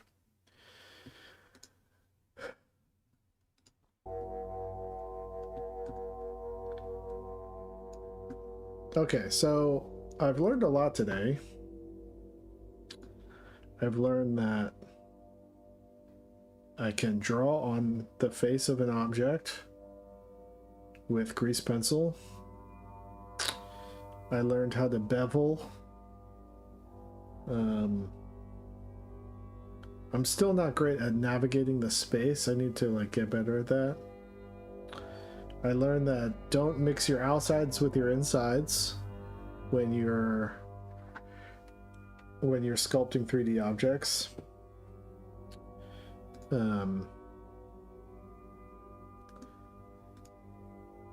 I've learned about subdividing, which I totally forgot about.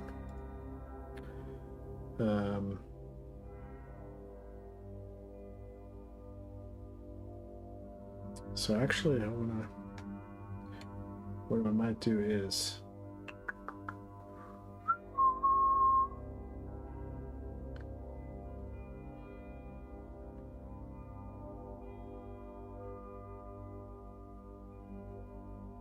now I'm just gonna do I'm not gonna subdivide these platforms because I'm gonna need them to. I'm gonna what am I trying to say? I don't know what I'm trying to say. I'm just gonna, boutique each one. It's just because this is but in the future I'll know better. Because I already created this bevel, and then if I subdivide, it starts to act really crazy.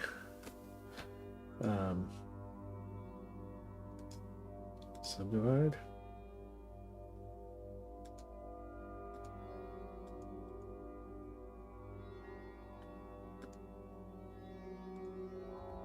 For some reason, this one doesn't want to subdivide. I think because I messed up with I already messed with it or something. Subdivide. It won't subdivide these two. For whatever reason.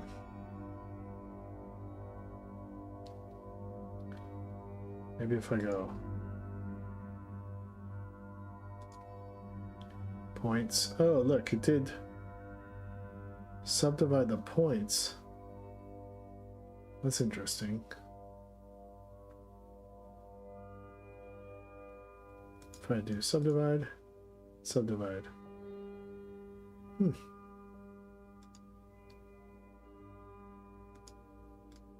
Subdivide. I don't know.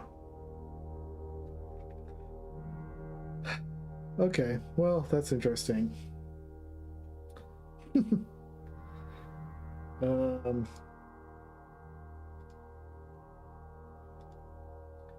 So I'll have to find out a way to like round off these edges a little bit, so because I don't want it to look super poly.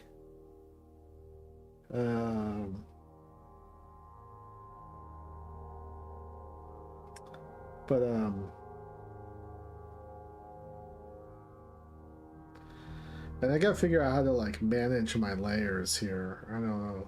There's something I gotta do about that. Because that seems really unwieldy.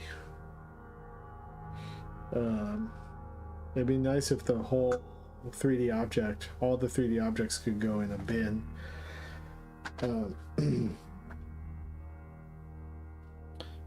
And then it'd be cool if I can start to really paint on these textures. But I also kind of want to do, yeah, like creating like rough textures and stuff like that. Like, I wonder if there's a way I can do.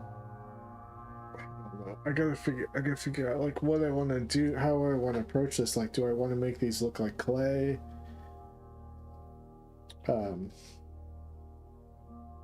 Do I want this water? Do I want this water to look like realistic water?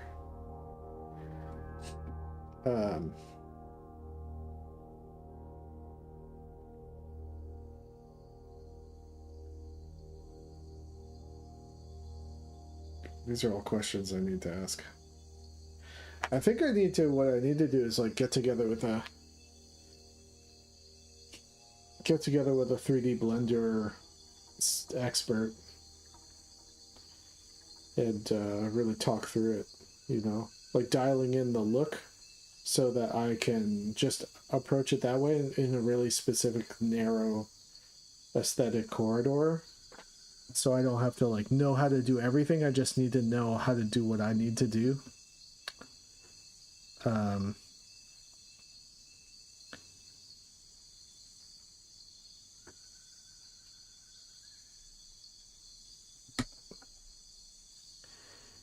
Apoc says, the knife cuts you were making are excellent. Maybe play with a high poly ball so you get familiar with the sculpting tools. I don't know what a high poly ball is.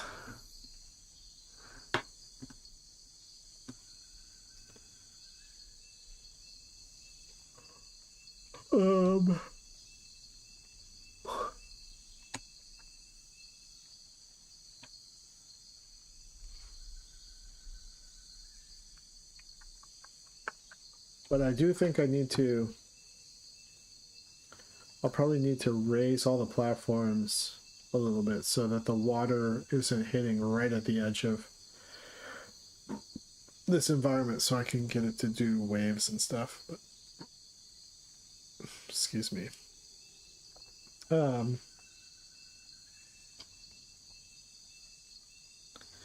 But yeah, okay.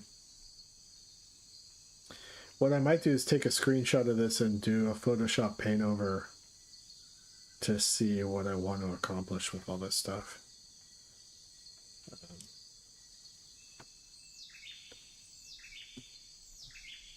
That'd probably be a good idea. If you want to see,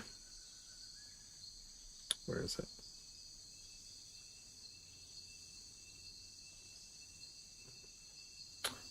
My original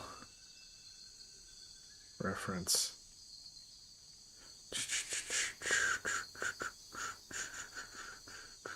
Reference background.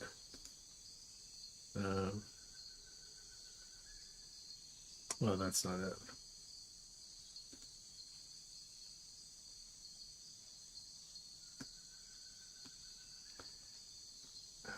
Gonna save this real quick. And then if I go to Photoshop, make a ball with a high amount of vertices. Oh yeah, okay, I see what you're saying.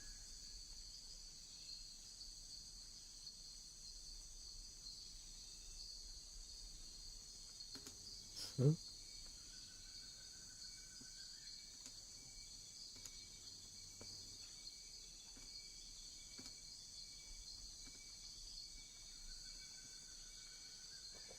So this is the original concept that I was working on. So I want the like bottom of everything to be like, glowing up, you know, green, red.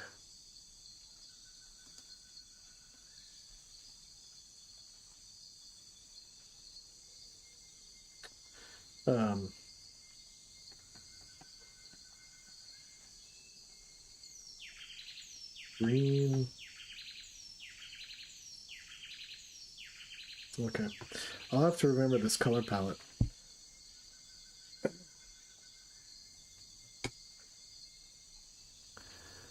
All right, y'all.